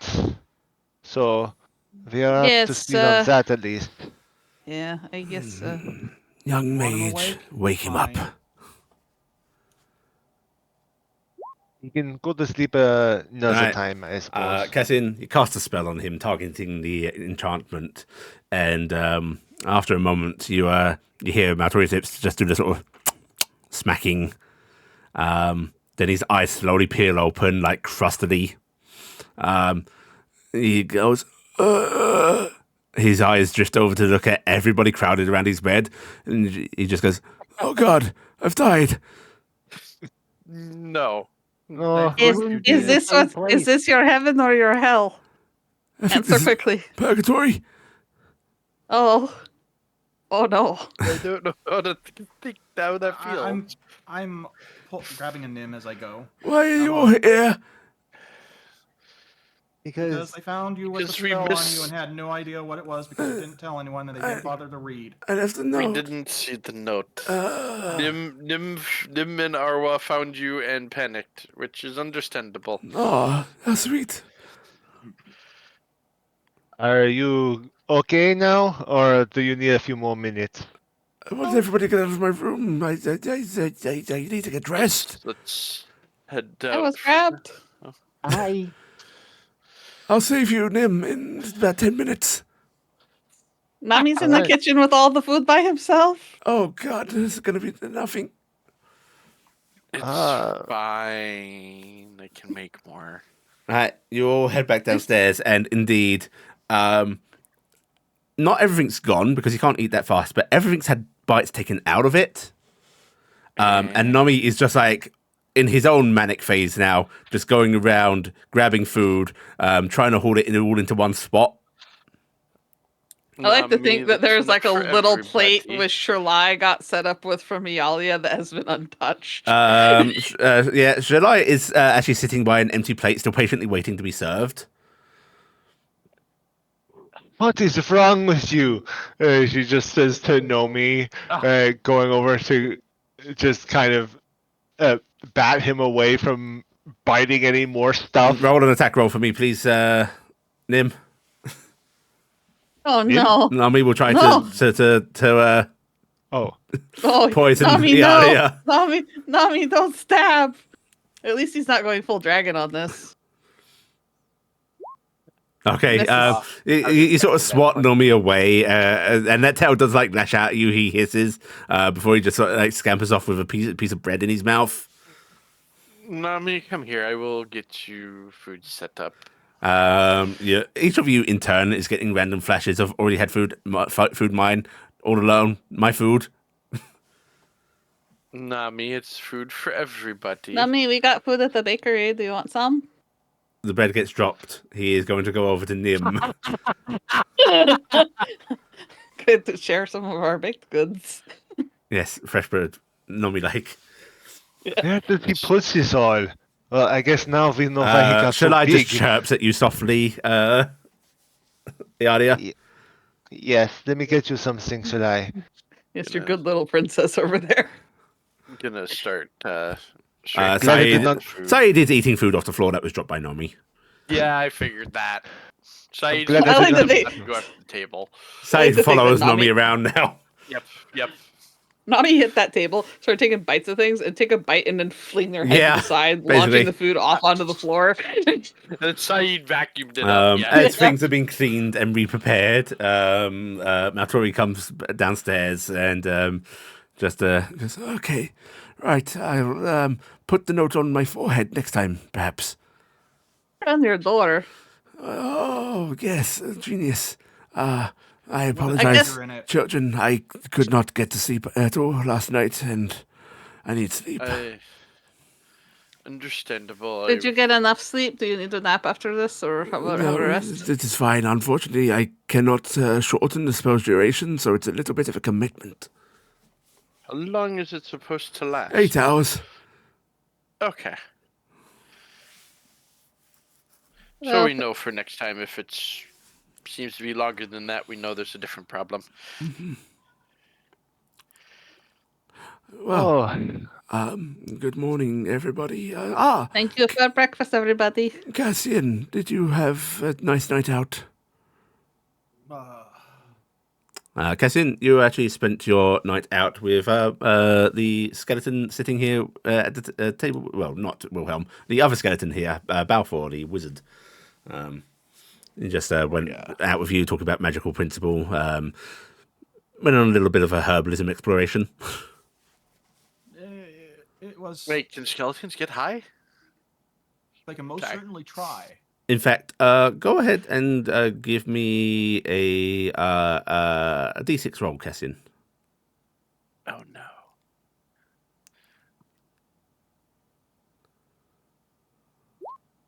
Okay, Cassian, you have 200 gold pieces worth of essentially magical scribing reagent.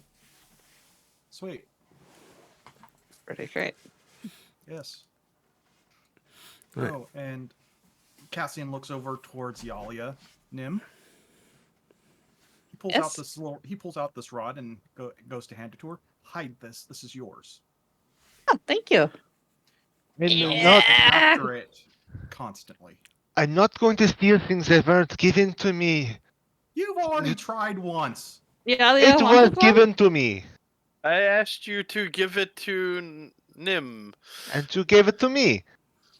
Yes. I was going to asking let you- her borrow it. That is not what was implied. Yes, Fine. that rod should interact quite well with the powers that have been bestowed upon you, Nim. Yes, I have one like it already. Is it better? Yeah, it is better. I can feel it. It's way more powerful. Yala, do you want my old one? I'll take. Sure, I'll take it. Sure, I'll give Yala my +1 one. Right. I have. Cool. Right, as you sit there and Taryc reserves up breakfast, I know you like to collect interesting magic trinkets. Thank you, Nim.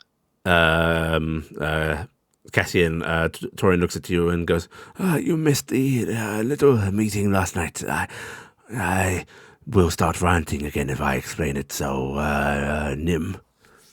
Okay, so I realized last night that it didn't make sense about. I got wrapped up in Torrenfell, and it didn't make sense that the Torrenfell had those fancy printed posters of us, and there's no printing press in Galen.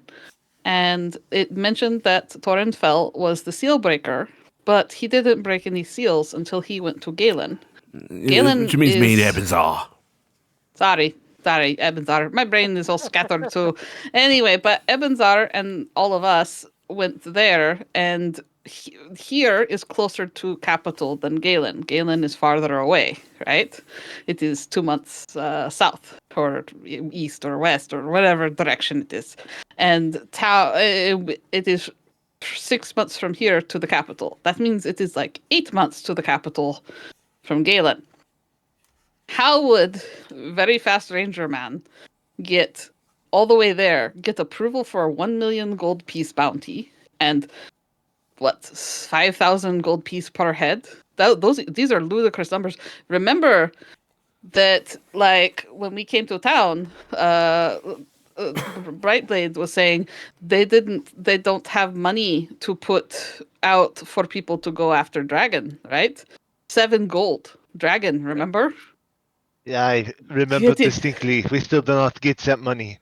Yes, and I so thinking of that, how are they turned it getting in. approval for that money unless it had been given ahead of time?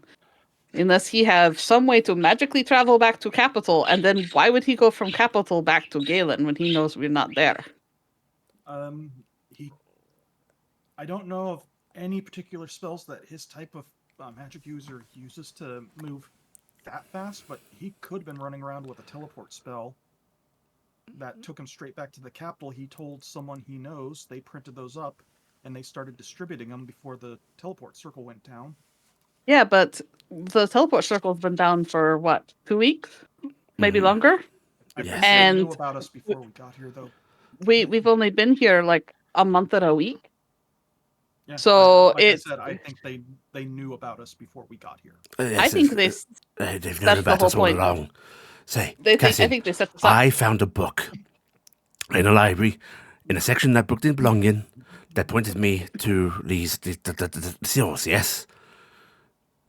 Lacking enough information. No, it's a library book. You don't take library books out of the library. Cassian just gives him a look. Mm-hmm. I have some integrity. I know, He I has know. much I'm just giving you grief, Meltori. I'm just giving you grief. Another part of the discussion last night should have been that you all hurt Maltori's feelings. Oh, I and told he them, was- yes. Oh, okay. Oh, Thank but you, yes, Cassian, Jesus. I informed everybody that I was deeply wounded by the mistrust that still lingers for me, even though I understand it. Well, then I'll just simply say I apologize. Oh, thank you. No, that's a grand example of how you just open up with an apology. Because I don't think didn't realize I anybody. was being that mistrustful. I feel like it is just everybody's distrustful of everything right now, but we would not hurt each other's feelings. Because in the end, we're in each other's corners, right? But I will also say this, Meltor, Ebenzar. You did tell me to trust no one. Yes, but I'm a hypocrite. I don't mean me. Fine. I'll give you the benefit of the doubt, but Ha, what a fool.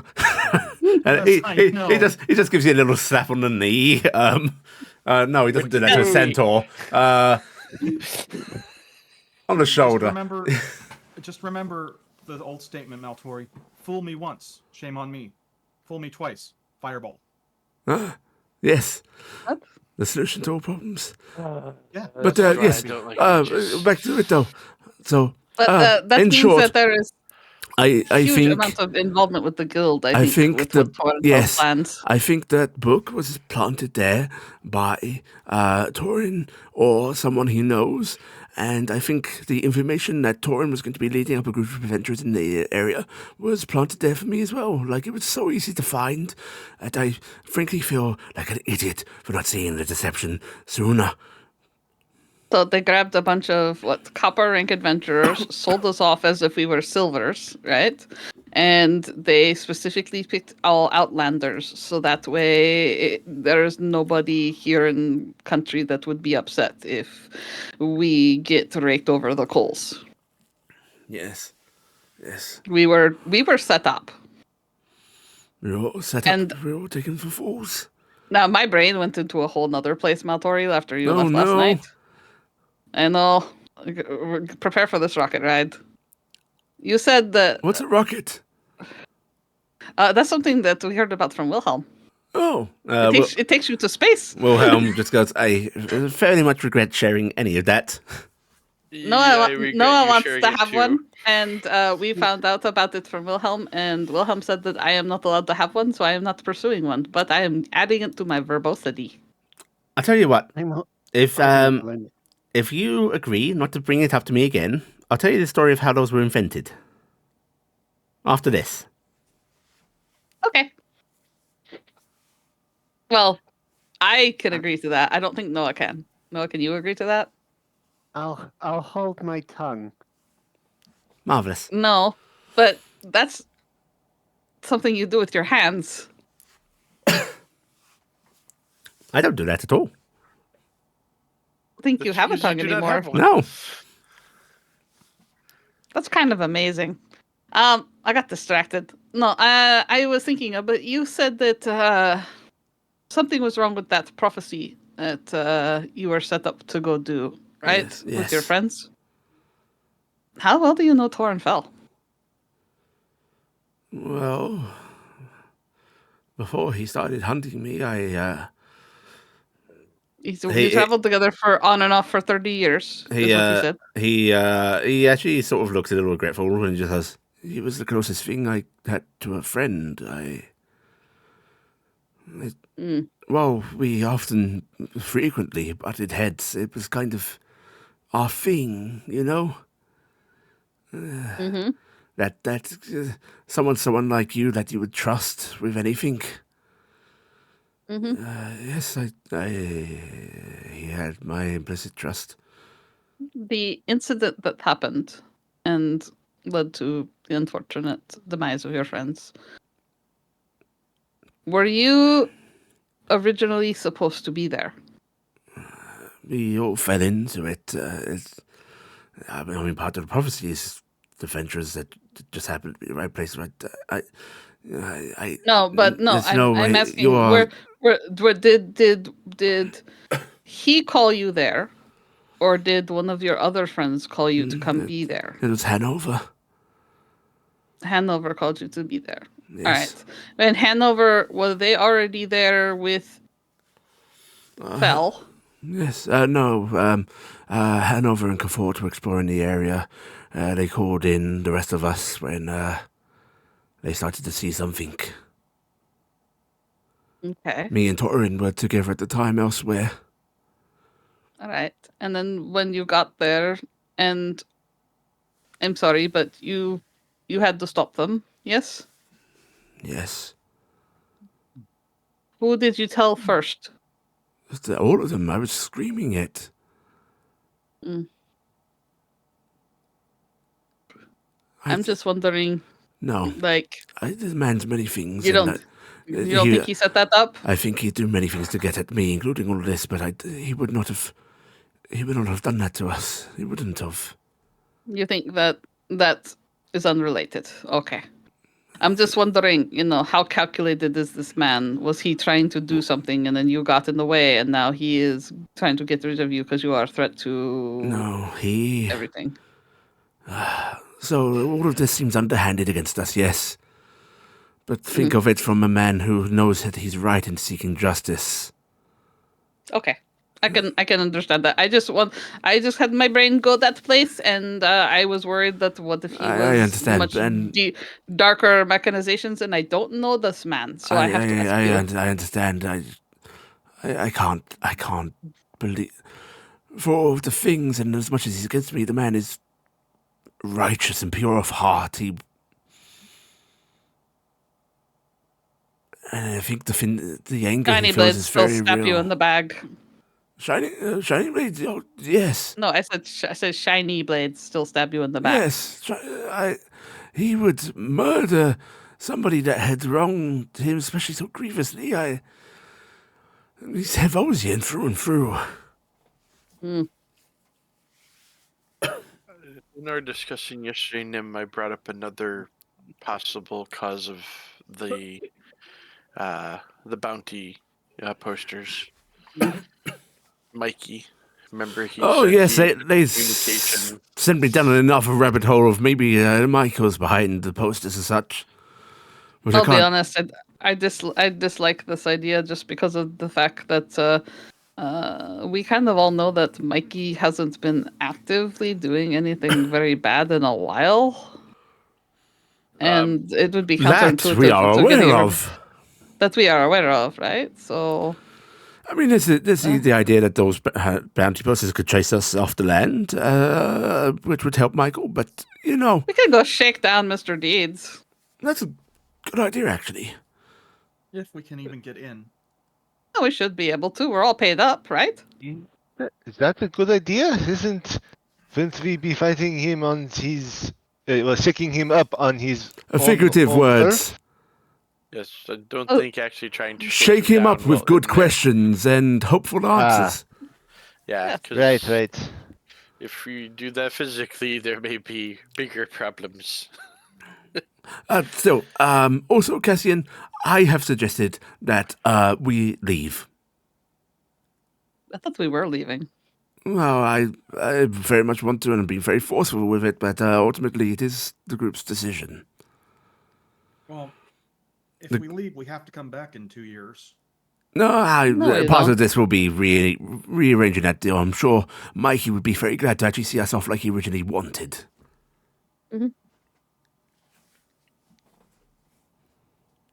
know, I will say this. I will go with however the party wants to go, but I will want to continue trying to research this thing and figuring out a way to kick its ass. That's I'm fair. of the same mind. Because Research is not a bad thing to do. Mikey has most likely No, wait. taken up all the information we can get on that thing in this region anyways. But we have to be committed in what we do. The entire point of leaving is to force the gods' hand.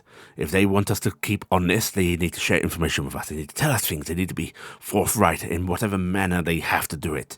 If not, then it's not our problem, and clearly we're not that important to whatever machinations of prophecy they have going on. Research can't drag us back in. It can't.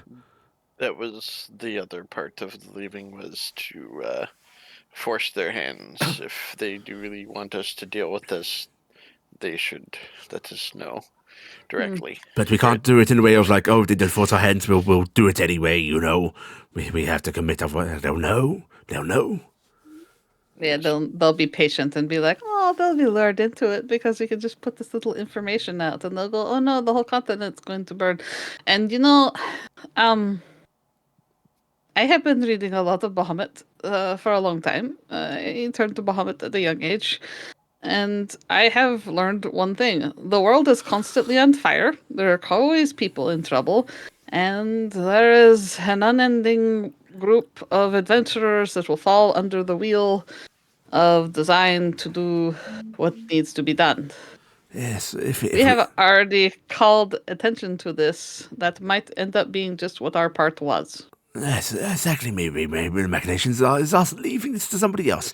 But either way, It might have been the entire purpose and destiny that we were meant to form was me and Iala going down and finding. I gesture at Wilhelm. I might flattering. have just been.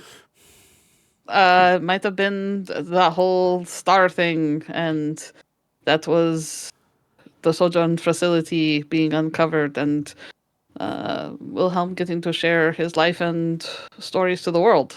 That might have just been the entire prophecy that we didn't know was going on, and we don't even have a prophecy. We don't have a prophecy. exactly, we don't even have that. This is nonsense just guidance. We're just running around in the dark, going, "Oh look, there's a problem." Either the way, gods, we One assume of the two gods things want us to fix happens. it. We leave and we go on our own grand adventures, seeing such wonders and sights and being glorious, or we have guidance here. We don't get guidance here. Can we go try to find more of them? More? Like over at What? Wilhelm? Well, I'm going to Sure. I want Those- to go find more for our Mirians. We can be fault hunters if you want. We can uncover the lost mysteries of the past. We could cities go of find legends. Yes. We can find the lost legends. Roll credits. They said the name of the game. Ah, It's required in every game. My desire is not to leave this land to its fate, Cassian. Simply the knowledge that either we're required and they must act, or we're not, and someone else can do it. Well, I will say this: if we go, I want to research, but I also would like to request that we go to Loril. So that we can go wherever we please. And sure, Let's you can, already not making go travel to Tuli. plans. you know, you can research and you can send that research to somebody here. Well, Yeah. no, I'm more interested in tracking down family. Oh, sure, Seeing we what's can do going that.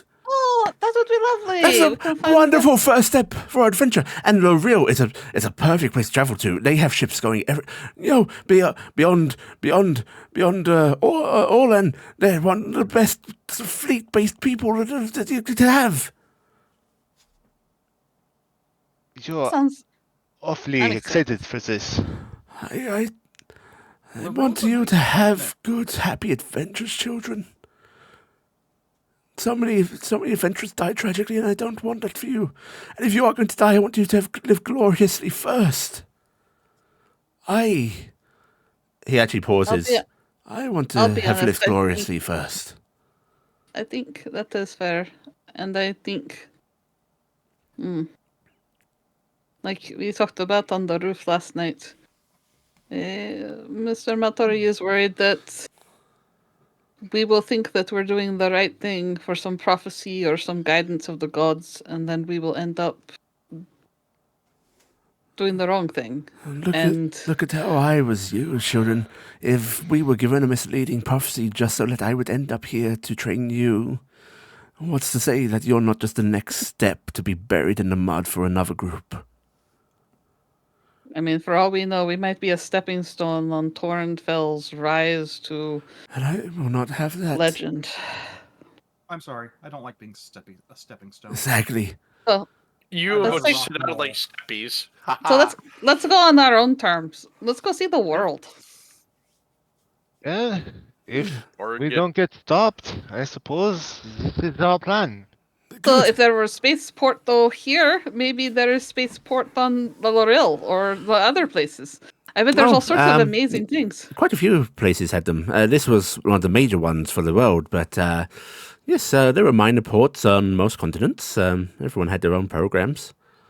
Well, we could look. Loril had a wonderful transponder for communication. That would be interesting to try and find. What is a transponder? It's like a beacon for all the ships out there. Beacon like the town of legend? The same place, actually, yes. They have Wait, massive you think of it as a Wi-Fi. town? Beacon was a major city, and, well, I suppose cities were a novel concept when you were making the legends. What's a city? The one at the port that you're going to, I think. He looks over at Matori, and Matori nods. Capital, yes.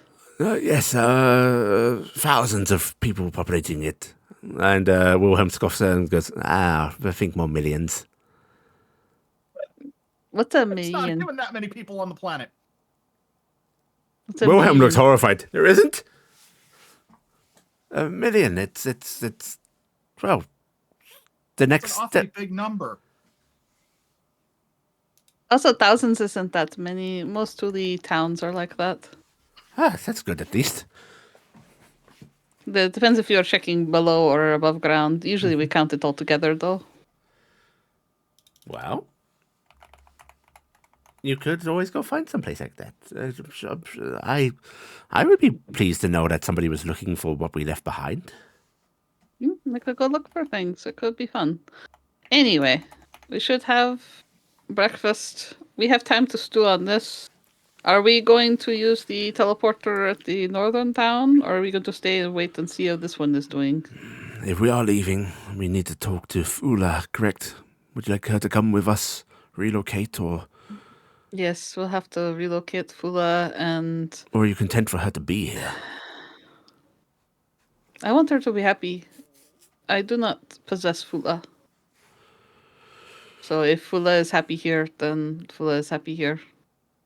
I will ask her permission to go. And I think perhaps we should make. You have all ingrained in me a certain degree of morality, and I would feel bad leaving this town with burnt buildings and wreckages without at least assisting somewhat. Why don't we focus on repair and reparation before we depart? Actually, let's find out how long it's going to take to get that fucking circle fixed first. That's what we should do. We should find that out. I'm not and committing to a year here. Also, a year? Holy shit, that'd be a long time. I was going to say, Wilhelm, I know in your condition that you are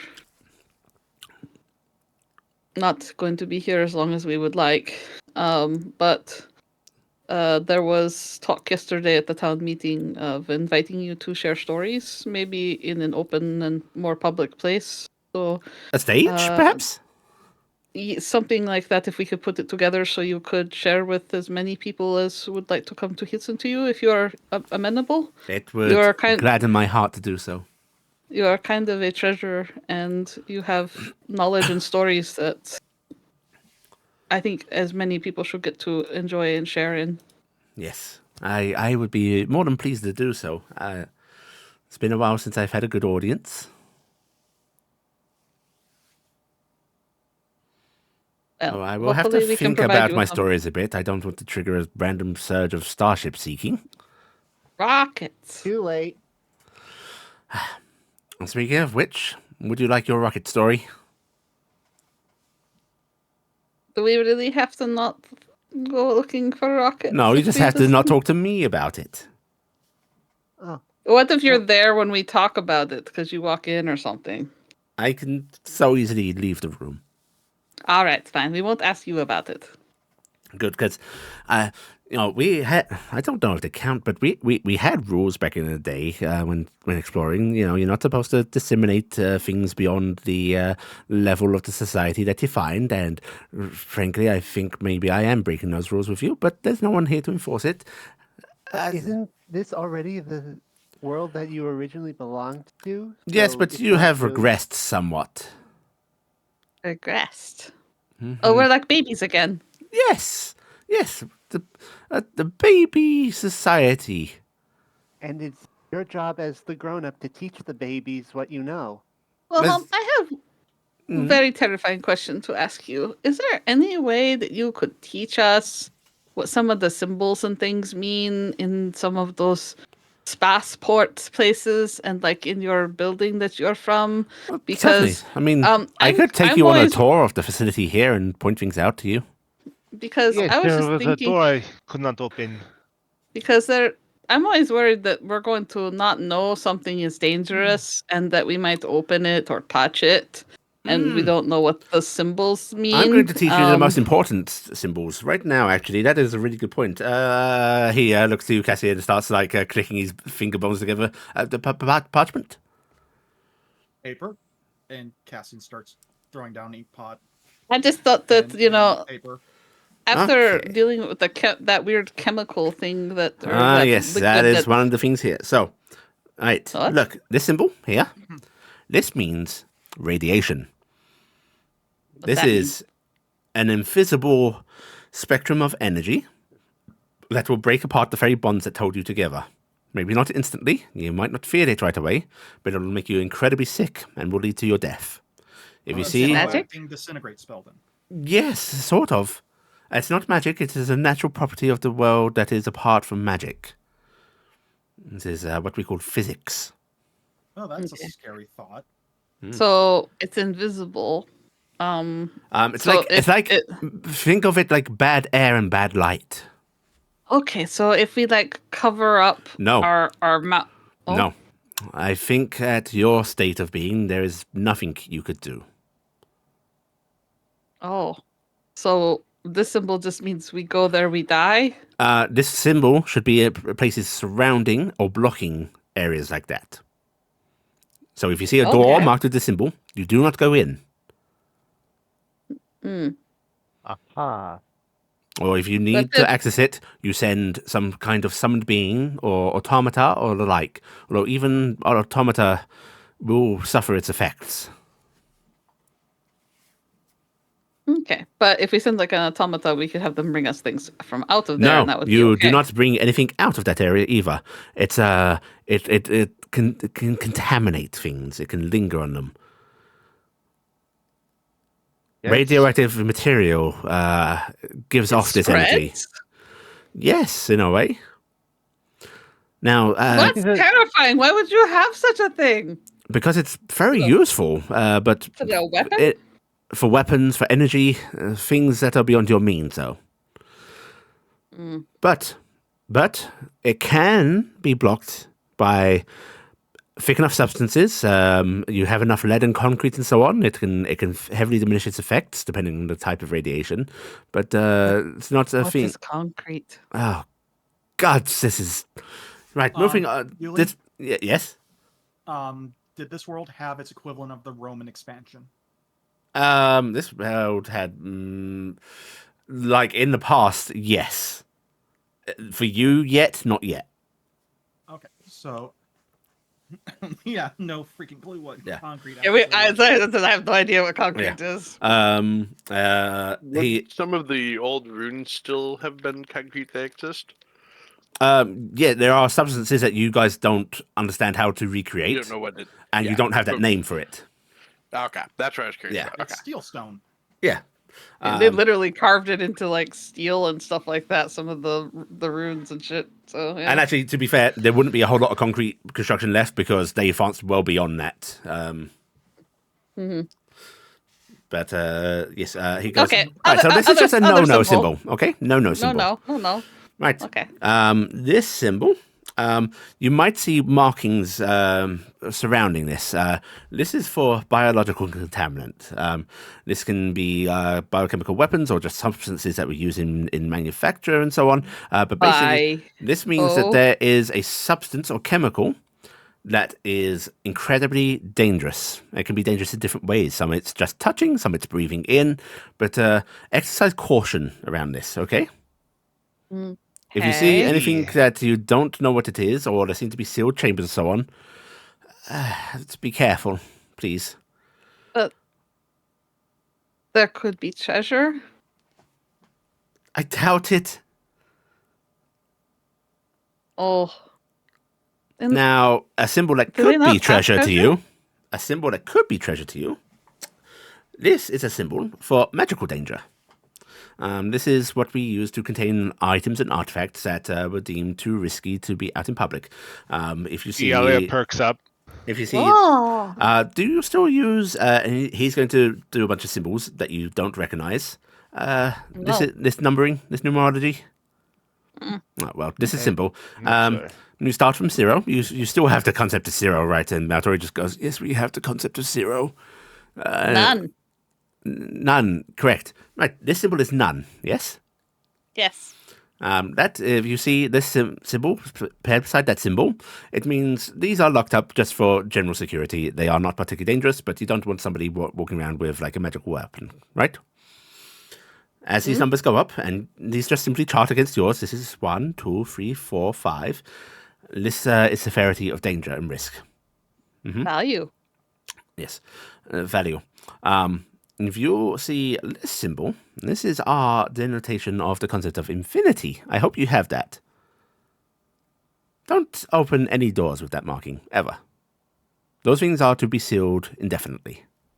Why? Great danger. Why didn't you just get rid of it instead of sealing? Because they cannot be destroyed. Not. I see. This is a seal that should not be broken. Correct. Yes. Okay.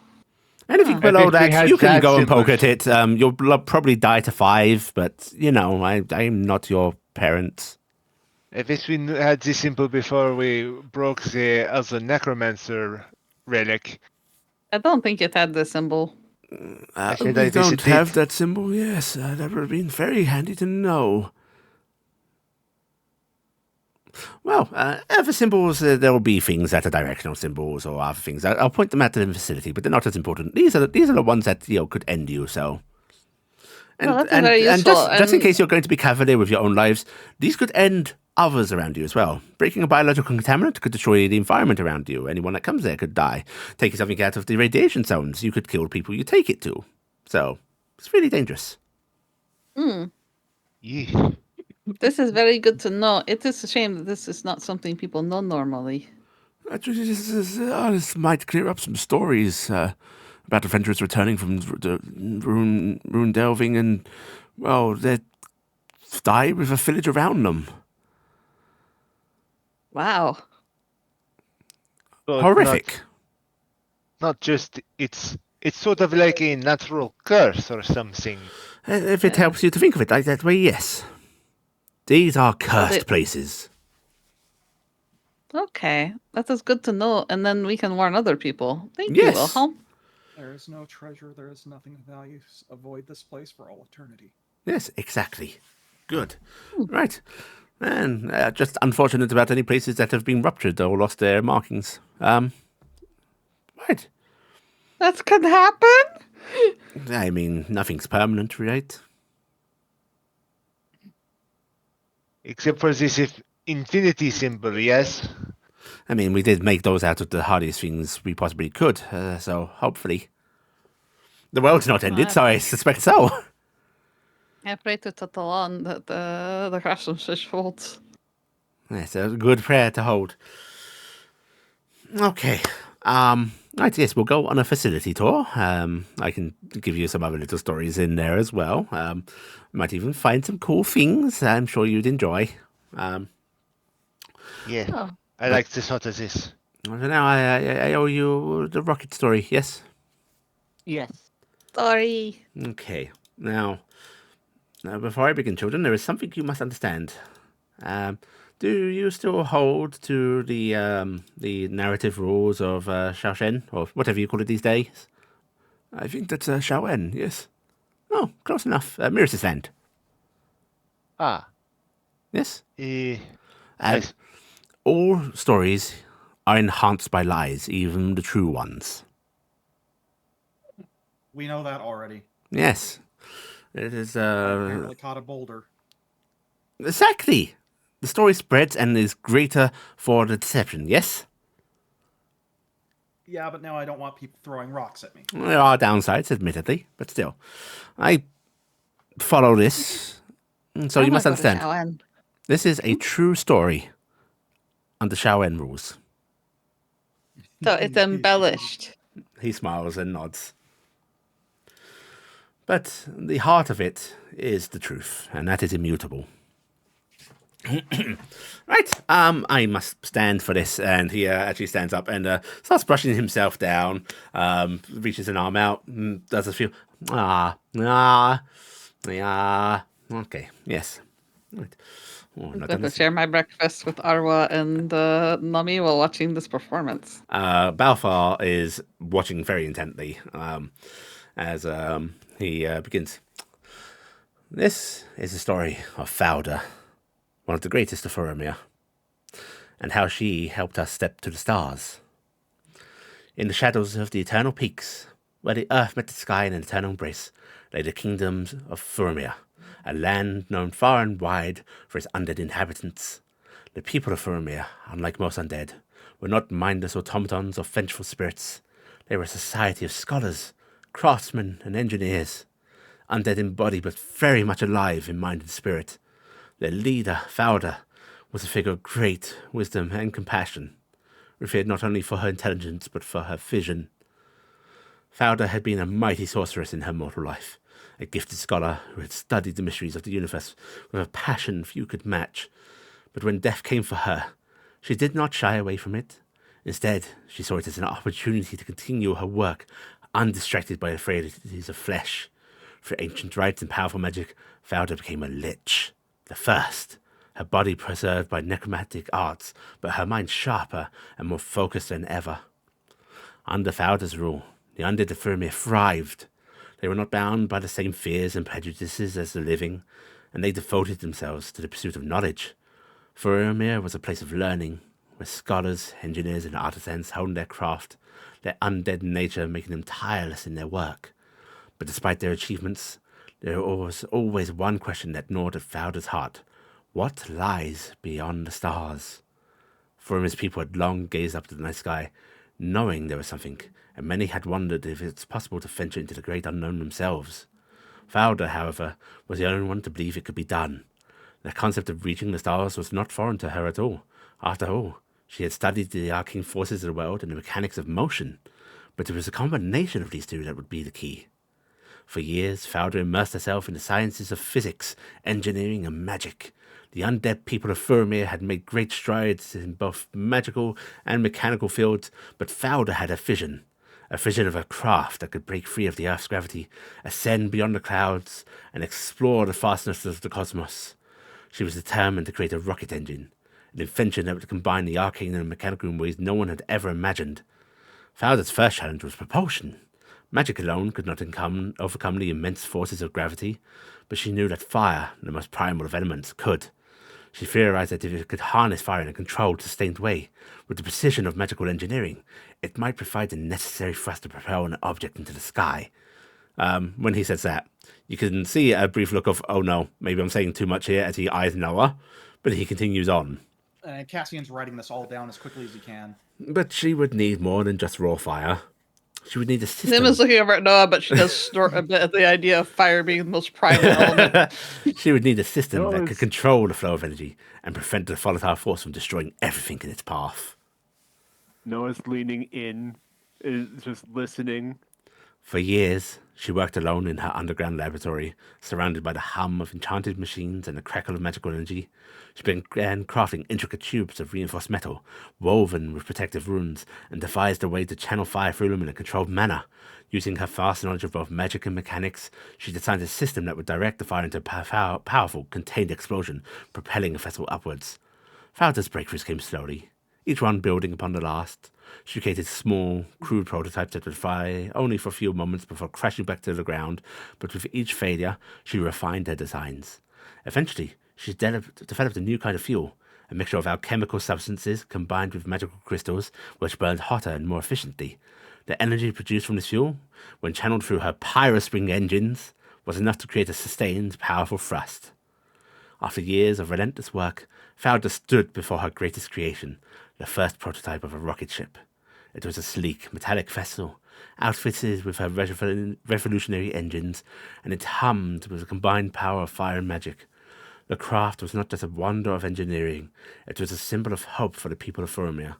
It was a promise that no goal was beyond reach, no dream too impossible. The day of the launch arrived.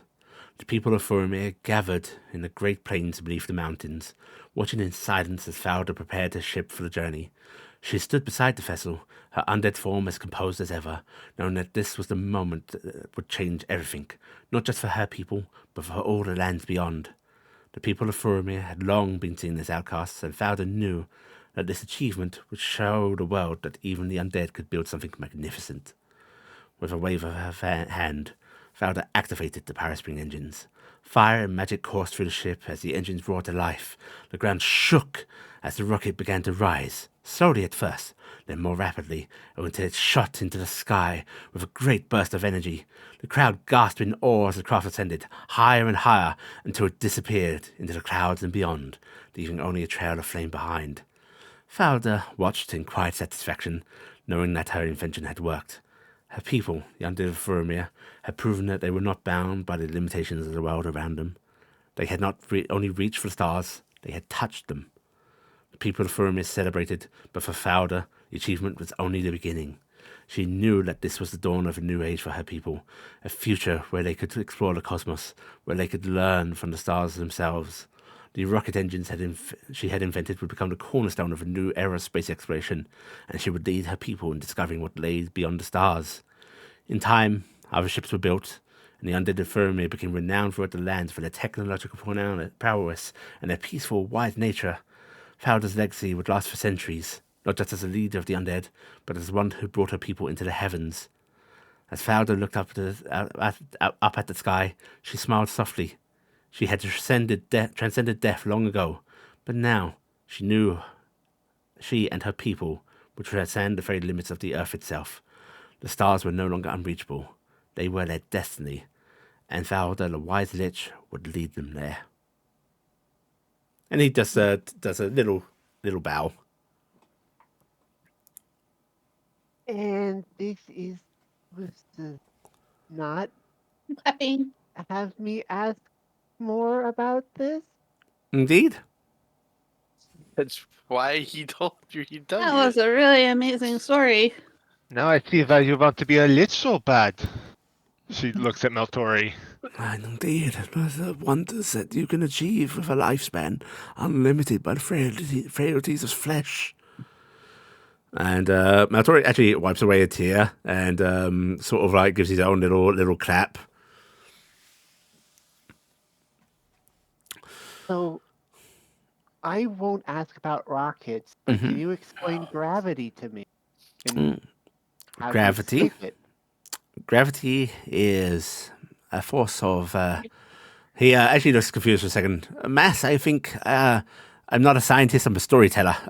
It's the thing. I know that if you have enough density of stuff, like you know how some metals are heavier than others despite being the same size. Uh-huh. Well, you get enough of that, and it creates gravity. And gravity holds things down. It's why we don't fly off into space, even though this planet is spinning. That's Spinning? spinning. What? Spinning? You don't know the world's spinning? But we're standing in the same place. Yes, gravity. But Uh-huh. then if no, so the sun and the moon go around us. They must be going so fast because we're spinning. Well, the sun doesn't go around you. You go around the sun. The moon goes around you, though, and it is fast. And it's also spinning slightly, but not as much as you're spinning. There's a lot of spinning going on. This sounds like nonsense. It's not nonsense. It's I need to refine my stories for the crowds here, I think. Cassian, while he's listening to all Or- this, draws up a diagram of what he assumes Wilhelm is speaking, like that. Intelligence roll, please.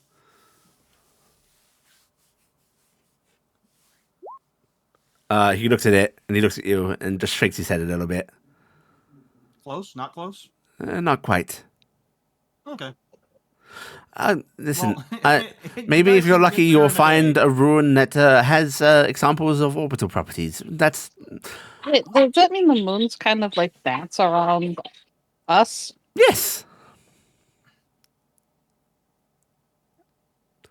Now, I suspect that the likes of the Fae are still going on about how they put the stars up and they control the orbit of the moon and the sun, right? It's Yeah. Yeah, I thought that was not supposed to be happening. it's not true. It is a visual artifact in their domains. They have another realm where they can do such things. They don't literally do it out here. They just like to Oh. claim they do. So you mean Lord Oberon doesn't climb a ladder every night and put up the stars? No, he does, just within the Fae realms. Okay. And then he actually pauses and seems like cheery and just goes, "Oh, he still does that? That's nice. I'm glad." Yes. That's what I heard in Thule. I don't know what it's like anywhere else, but they said that he climbs up at night that puts the stars up. Yes, a very sweet gesture. I'm glad that some things haven't changed. Well, I hope you enjoyed the story. Wait, you knew Oberon? Yes, I knew Oberon. What? Really? Wow. I got on fairly well with Oberon, more so with Titania. Isn't it Titania and Oberon and you know all the Fae? No, not all of them. Especially a lot of the newer lords and ladies. I was busy at the time, but the old guard, yes. You knew gods and you knew Valda and you knew Fae Lord and Fae ladies. You have beautiful, rich life. I know. I have led a good life, I think.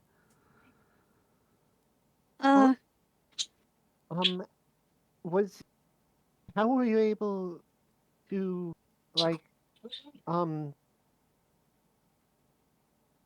how were you able to talk to him?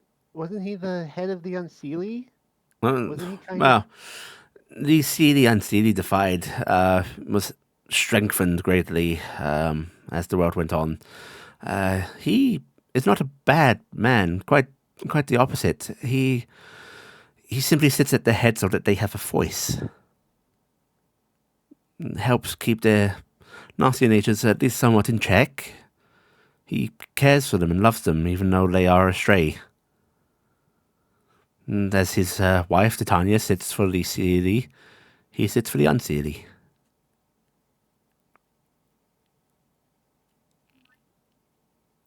Must See- make for some great Sealy. bruncheons.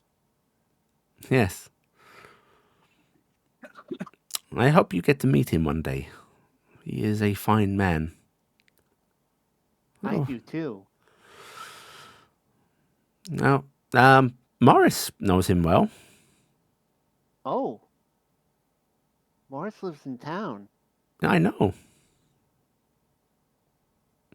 Morris was an even dearer friend to me. Both in the times guess- that he doesn't remember and the times that he does.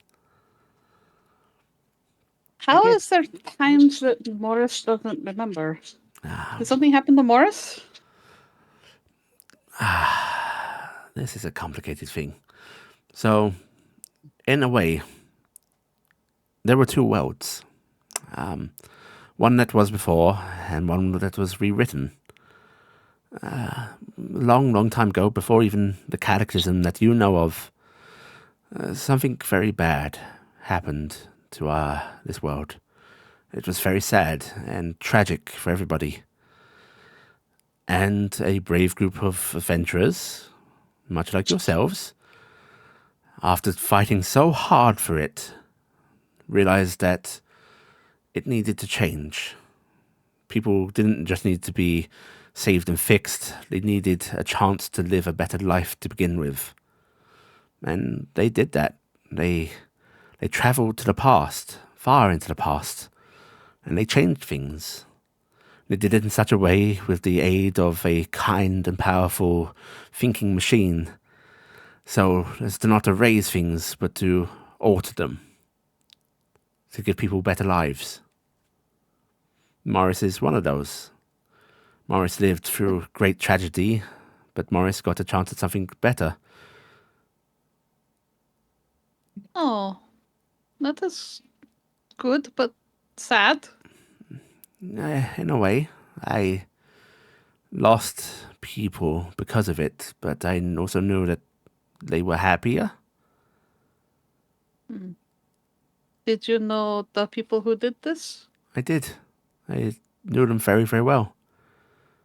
I Did cared the for them gods tell greatly. them to do it?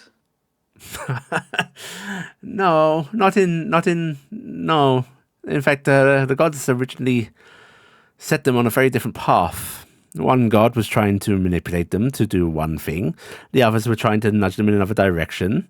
The gods were arguing quite a lot over it. And even the gods were sad and suffering. And in the end, the adventurers decided they were going to disobey the gods and do something else. Many of the gods came around to see that the adventurers made the right call, agreed to help. But it was their choice. They did not follow the gods' plan.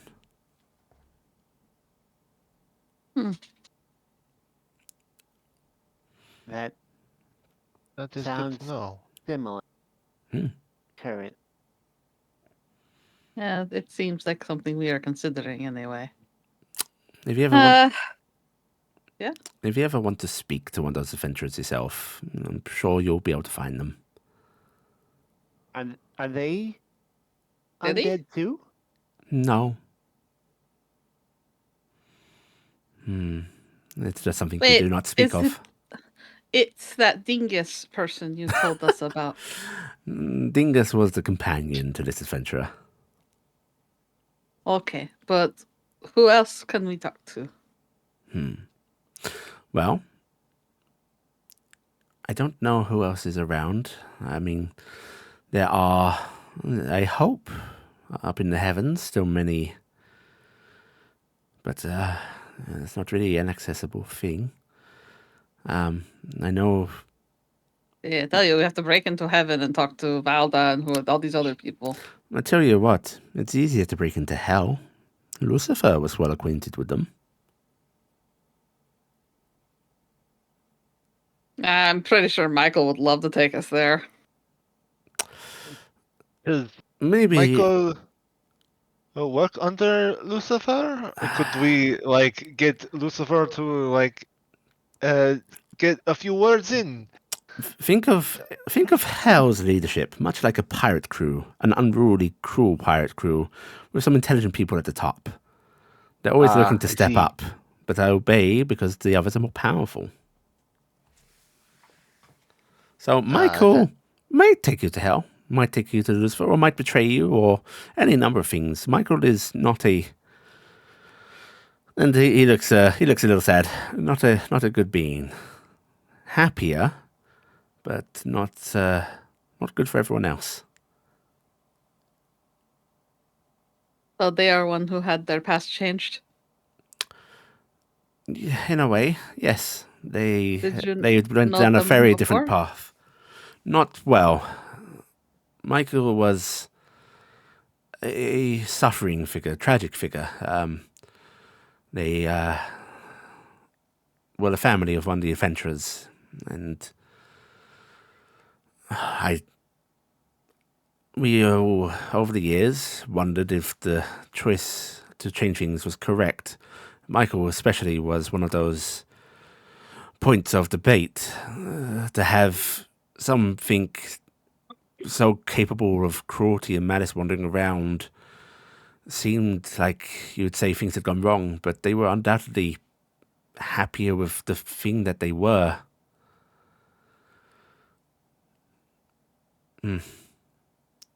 Complicated. Yes. Now, is their adventurer like in hell or something? No. She left this world long ago. She go with Valda on rocket? He shakes his head. Oh, Fowler was on exploratory missions. As far as I'm aware, Cassie left on one of the first colony ships. Cassie. Colony? A ship setting out to another world to inhabit it found new towns, new places. Town in space? Town on another world. It's like finding, you know how you settle new lands here? It's like that. Yeah. Only it's another sphere of new lands. Noah grips their thigh, trying not to ask more about that. Begins vibrating violently. Don't you hate when your moths vibrate violently? Well, maybe we will find... No, fuck them. We are not finding answers. We are fixing the teleport circle. Going elsewhere. Well, Not be baited in by amazing stories of yesteryear. just so you know, they are stories. The story of Valda, she didn't work alone. She had a good team beneath her, but it doesn't work in a short oration, does it? And, well, even they sort of accredited her for so much, and...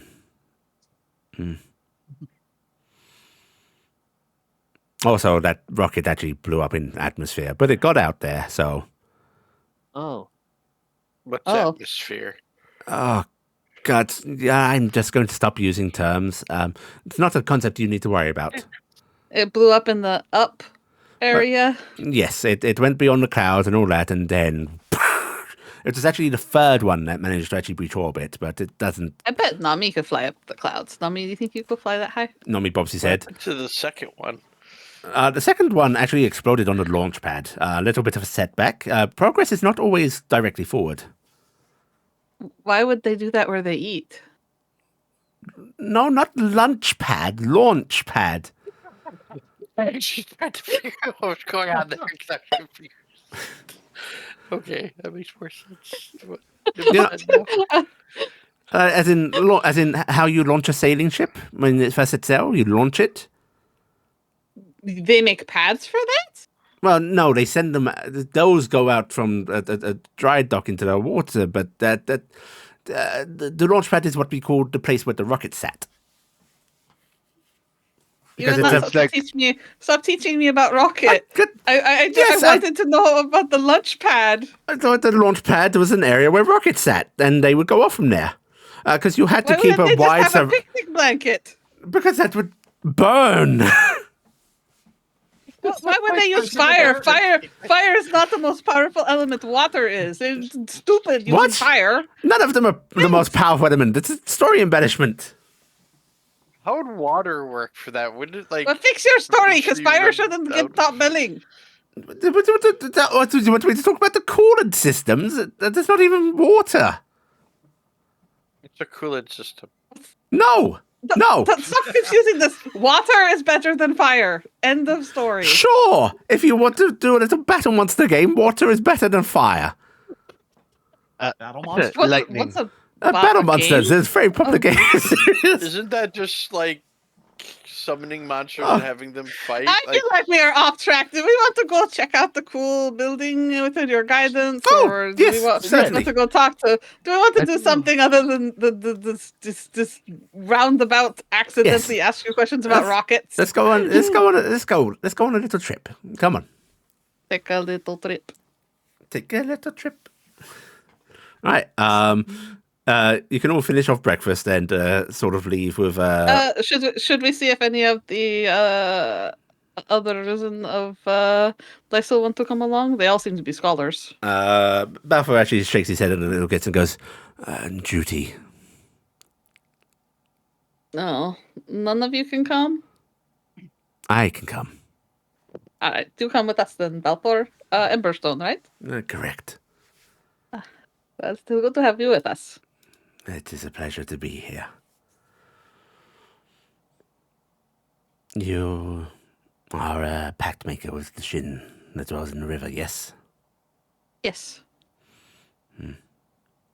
Do you find your pact equitable? There's everything I wanted and more. Good. So you would not consider forcefully breaking it? Why would I break it? Some warlocks come to regret their decisions and wish to separate themselves from their patron's influence, power and all.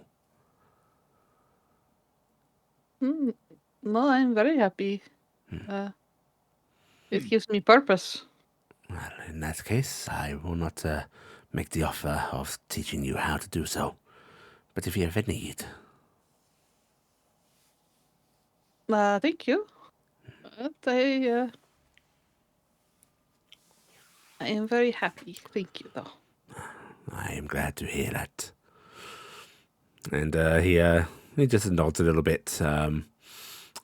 Doesn't seem perturbed by what you're doing. Just he has knowledge, wanted to share it. And he walks along with you as you head through the city streets. Might not be bad to tell Iala about it, though. Iala, you might want to check into that. He looks over at you, Iala. You are also a pact keeper. She kind of rubs her fingers together. It at one point, yes. You know that chain does not break without effort. What was your pact? What with? It was with a blade. A blade, sentient.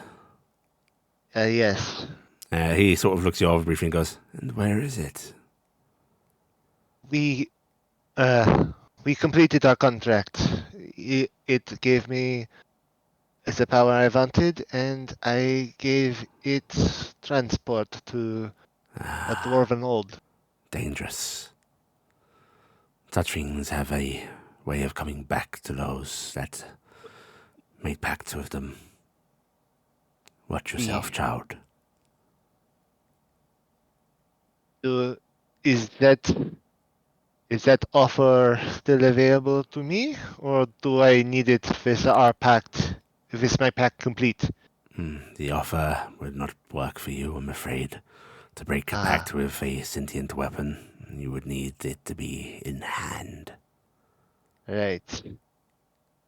Could I teach her how to do it if she were ever to come across it again? Indeed. That might be not a bad thing to learn. Tonight, then, I will teach you the means. All right. I will be there. I'm not against learning such tricks just in case. Taryc, Yes. you can feel malice directed towards this skeleton. Because I stepped AFK, which skeleton? Oh, you're AFK. God damn it! Yeah, That was so relevant. I first if I put in the general, I had to hit the bio real quick. You feel malice directed towards Balfour, the skeleton mage. Who was just explaining how to break hold of a intelligent weapon holding control of you for a warlock pact. To And, Iala. to Iala. Okay. Taryc, are you okay? Something with your face. Wisdom You check. step on a rock? Wisdom check. Character sheet. Save, I should say. Close. Yuli? Mhm. I'm going to bow out again. Okay. I think this time is going to be permanent. So Okay. you have a good night. Permanent. Oh no. Bye-bye. Cassian remembers duties he has to attend to. Okay, character sheet. Please open.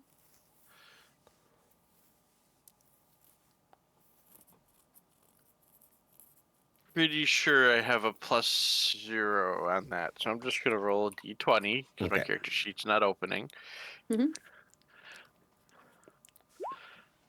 Okay. 18. You are unable to mention what you feel is wrong, but you are also not forced to attack the Balfour. Oh, why?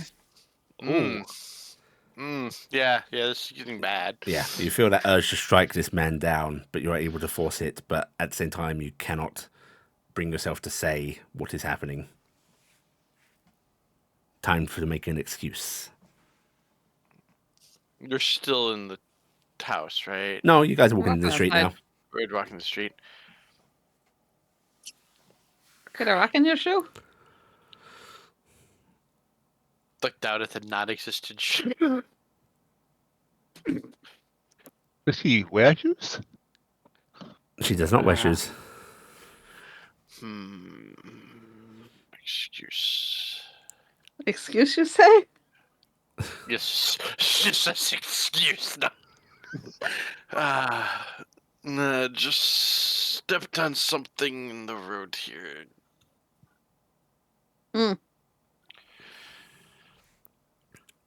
Maybe you Been in- should get some leather straps for that.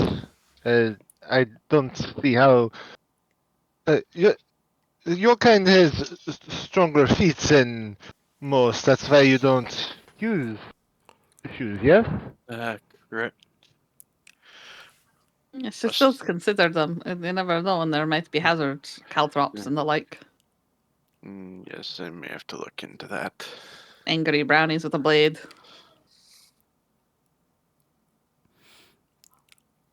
Right. We appreciate your input, Balthor. I wish to offer what aid I can.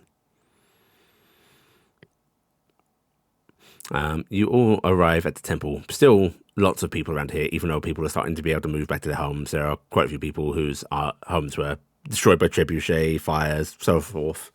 And you can see like luncheon food is being served, just very basic soups and so on. General aid happening. As you all approach, the sort of loud noise, the din of people chattering and like clanking of things being moved about, quieten somewhat. Sort of awed gazes passing your way, and as you approach, people start to do sweaty things. You see some just removing their hats, putting them to their chests. You see our parents pointing you out to their children, talking to them. Some of the guards and such salute. You see people bowing. Iala just kind of naturally starts to straighten her posture and is walking with more Grace. grace than before. She senses the eyes on her. Oh, the 20 Taryc. Yeah, You can get a single word out. Sorry, not 20, 19. Oh, then no. Okay. The old sheet Yeah. had something wrong with it, but I only have a +1 to save, so. Consider switching to the old sheet. No, that's the problem is the old sheet was what wasn't opening. Oh, okay. I have swapped to the old sheet, but I just maybe the new okay, sheet will okay. open and let me see my stats at least. So I wave at people as I see them, but Nim is clearly very embarrassed. As you wave, you'll see people actually sort of like and beam a bit at the response. Especially like you see a table that's like clearly set up to be a platform for brownies and so on. A whole bunch of brownie children like sort of jumping excitedly, waving frantically at you in response. Mm-hmm. And I will use minor illusion to make it look like there's little fireworks near me and Arwa. oh no, okay. You know what? Can you go ahead and give me a performance check? Sure, I will try and do this. Pew. Oh, Right. holy shit. The stories and legends grow. The awed children and even adults watching this as you all sort of head towards the temple entrance. People like if people are standing in the way they move, you are given a wide berth of respect. Heading into the temple, you see. Actually, yeah, go ahead and give me perception checks, everybody.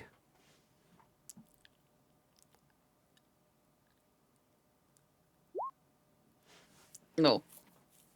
Nim is too flustered.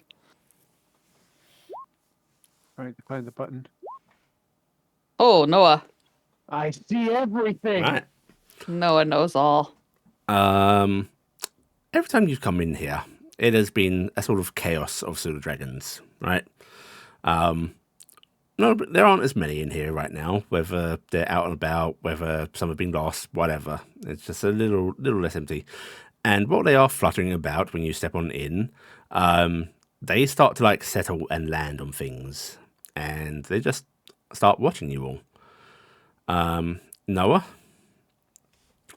it's not any single one of them, and it never lasts more than like a tenth of a second.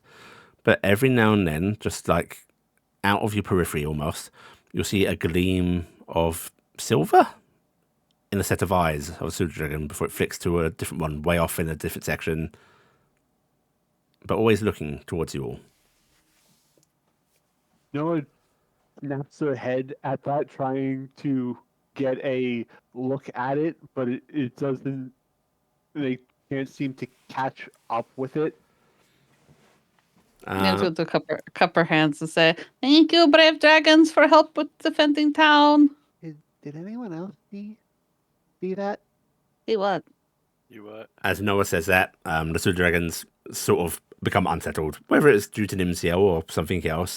They just start flapping about and meeping in the air again, seemingly happy.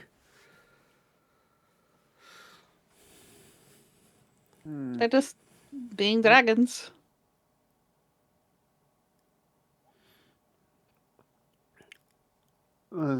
Maybe it was nothing. As you're in the temple, just a sort of elderly man, just in common clothing, comes up to you holding a pile of blankets and goes, "Oh, are you all looking for Brother Richard?" Oh, no, we were going to go down into the below.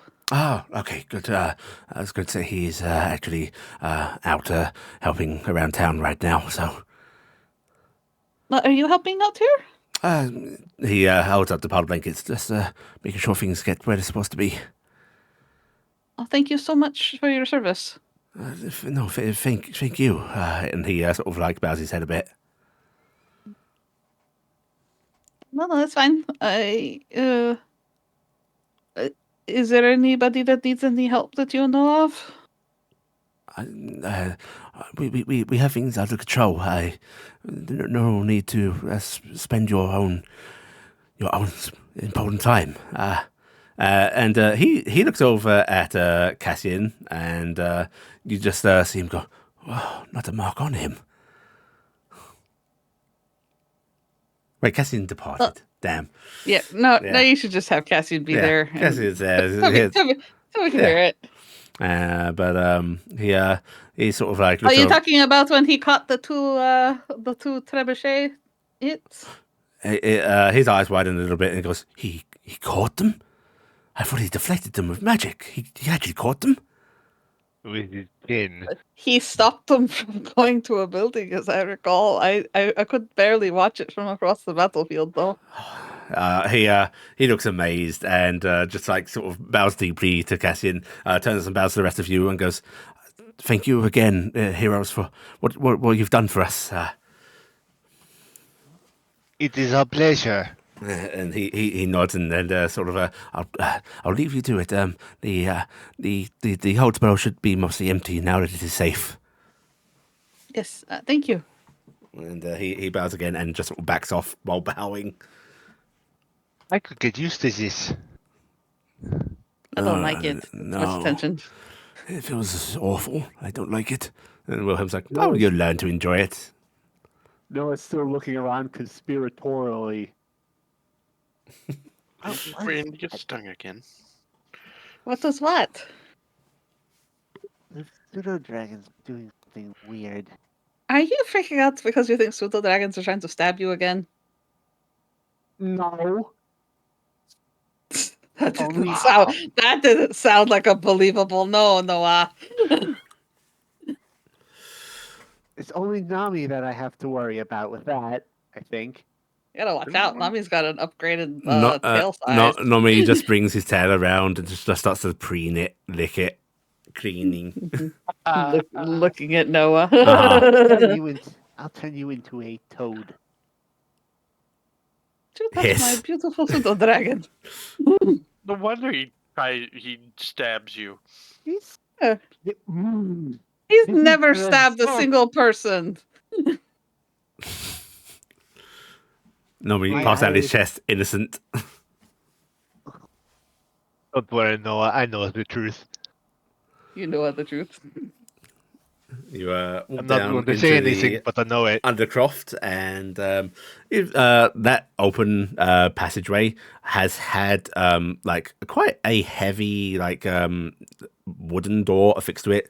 They have trouble actually moving the old sealed one, so they've basically made a steel reinforced, iron reinforced, I should say, door there because they wanted to close it up when people were hiding down there. Appears to be you can see where it could have been locked barred though, but it is not at the moment. I think if we decide we are leaving, I probably will leave my holy relics with Brother Richard. Why would you do that? If somebody else needs them, it would be better if they were here, right? They fell into your hands for a reason. Yeah, Mallory sort of goes. No, we've decided that reason has ended. So it is good to leave it for somebody else. No, I'm sure someone will make good use. Right. Okay. So touring. Don't know what this is. Well, clearly, this wasn't part of my time. This is a part of your church that leads onto the facility. Let's go down. Yes, this is a Bahamut church. If you see here, those are pseudo dragons, and if you see over there, those are pseudo dragons. Yes. And if you look over there, those are more pseudo dragons. So is Bahamut one of the bigger religions here? I would say so. They're everywhere, This so one, in this town. very very common among adventurers. He just shakes his head in amusement and goes, "Wild." Okay. He starts heading down. What do the you stairs. mean wild? I take it he was not a large one in your I mean, time. he had a sizable following towards the end, but I wouldn't have called him the dominant faith. But I don't think he's the dominant faith, but I mean, he is of any town, What? It's not the dominant faith of any town. Strange. It was more of a shrine god, Huh. Well, pseudo dragons are in most cities, and there usually is a good church there for them, and Yes. Of course, there was always care taken and so on, but I suppose he just figured maybe he needed to be more of a presence this time round. there's usually like a Morgani temple not far from a Bahamut temple. I'm sure she loves him having the biggest. Oh dear, he shakes his head a little bit. What? Very, very prideful Morgani. I can't imagine that's actually a happy thing for poor Bahamut. That's funny. Oh, and here we go. Front entrance. This would have been just the lobby entrance back in the day, and this is the lobby. This is where people arrive. Okay, I'm sure you know what arrows are. You know what arrows are. Yes. You understand that they are pointing in It's people. directions. No, the symbols. The symbols. Yes. It's very obvious that they point somewhere. Yes, they are shooting you towards your destination. Okay. Different colors mean different things. This billboard here, this tells you the different sectors. Red sector is where they handle, just general security and so on. This being a research facility, they had to check people in, make sure they weren't carrying anything they weren't supposed to. Let's see. Blue is just the general science offices. Top floor would be of ready access to people.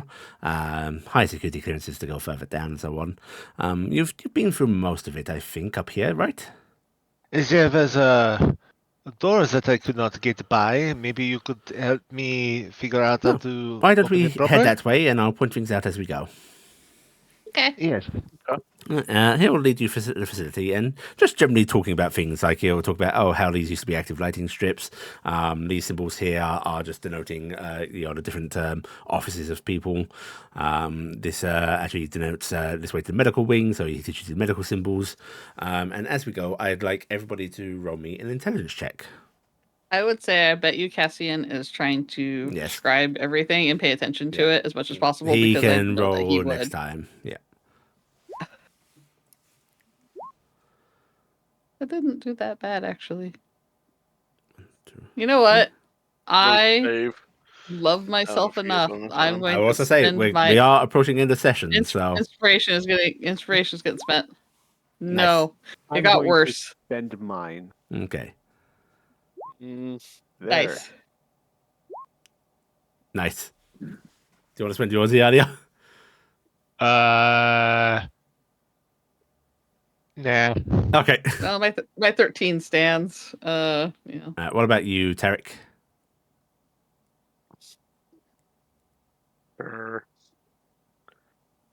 my button. Nope, that's not the button. That's the button. Okay. Hey, I gained something out of it. All right. Hey, you did get better. So Taryc and Nim, you're absorbing a decent amount. Iala, you're sort of like this is going in one ear and out the other. Can Nim and Taryc on your sheet write down level 1 understanding of symbols? Okay. Just symbols. Mhm. Okay. Choose name. Put facility symbols just so there's clarity. Okay. I'll just put it in my weird little section. Yeah. All right, I got it. Noah, can you write down level 2 understanding? We're learning. Learning.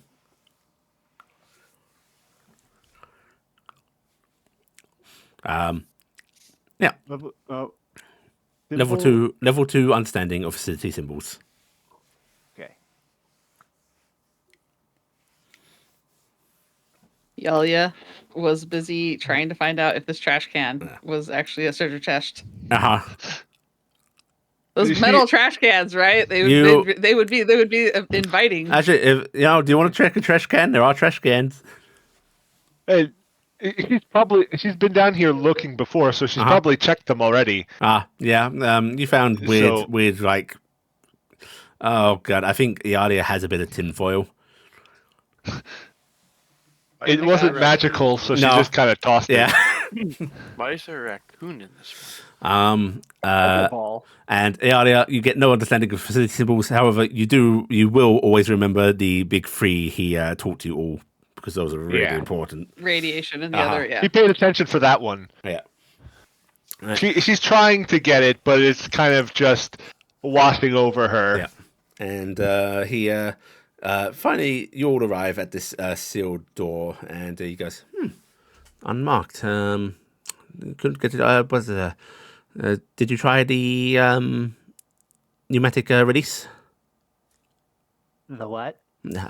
This panel here, if you see doors like this, they do seal themselves. However, there is a override release. Unless it's a high security area, they tend to put them behind hardier things, but doesn't seem to be anything here. So he looks to you, Taryc. Miss Strong Girl, could you get your claws in on the edging here, see where it's slightly wider gap? Mm-hmm. If you run them along, you should feel a little area where it feels like there's something leather. Okay. And a little lower down, other hand, same thing. And if you push those, Okay. go ahead and give me a sleight of hand check, Taryc. We're using the dexterity here.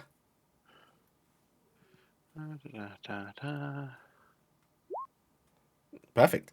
You find them with ease. In fact, you will not have to repeat this check for any doors like this in future. And you feel a Right click, here in the and same area. this panel pops off in your hands. Just suddenly comes loose in the wall. I have a piece of metal. You have a very good piece of metal. And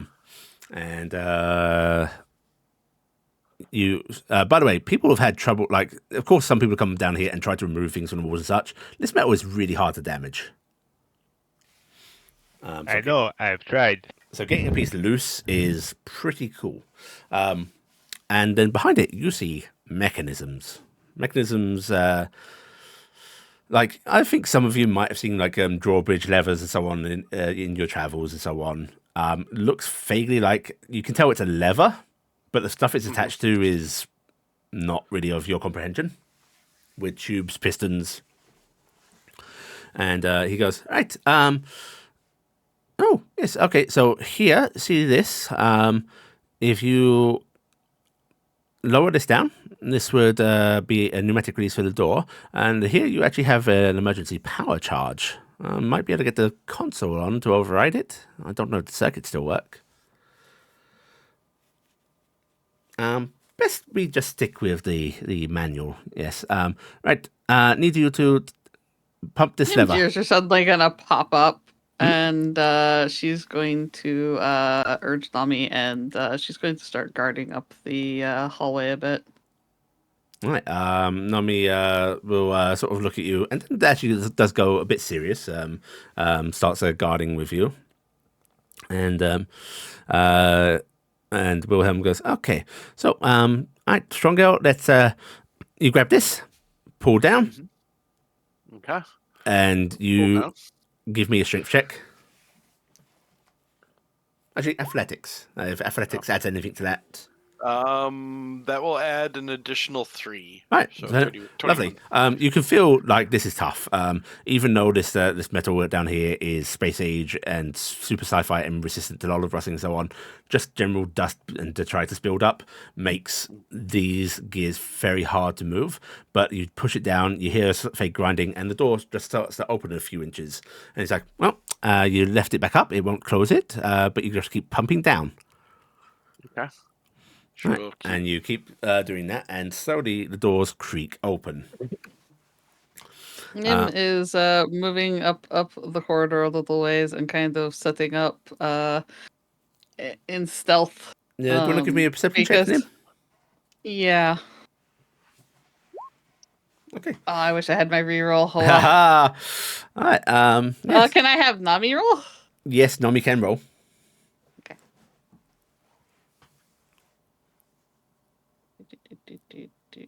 Where is his passive perception? Is a 13? Where's the? I guess I just roll wisdom. Yep. Nice. All right. So 13. Okay. Yeah. Yep. So yeah, he's All a right. 13. You and All right, Nim. yeah, but definitely- we both start watching very seriously all of a sudden because Nim gets something in her head and gets paranoid. All Right, and the door opens. The facility lost power. You watched it go dark. You saw the end of the AI Nim. Mhm. There is a faint red And light. Iala. And Iala. There's a faint red light behind this door. Power still remains in here. You see a corridor ringed with lights. Strange objects attached to the ceiling. These cylindrical tubes attached to boxes that sort of are hanging at an angle. And you hear Wilhelm go, oh dear. Okay, glad those are off. Defense For turrets. those. Hey, what now? Firearms run by the facility. Oh, Guns? Of a sort. they Those are a wouldn't lot. be able to work anyway, right? Without the tricks set Don't of I don't you found. think so. I don't know. Right, let's be a little cautious, yes? Yeah. Right, and with that, you can step on into here if you want. Iala, who's been wanting to be in this room for a while now, will lead the way and start looking. Right, as you slowly move into this part of the facility, that's where we're going to end this week's session. Okay. All right, everybody take a nice 1,000 experience points. You're going to take 1 piety, and we will do the same time next week. All right. All right, 1,000 XP.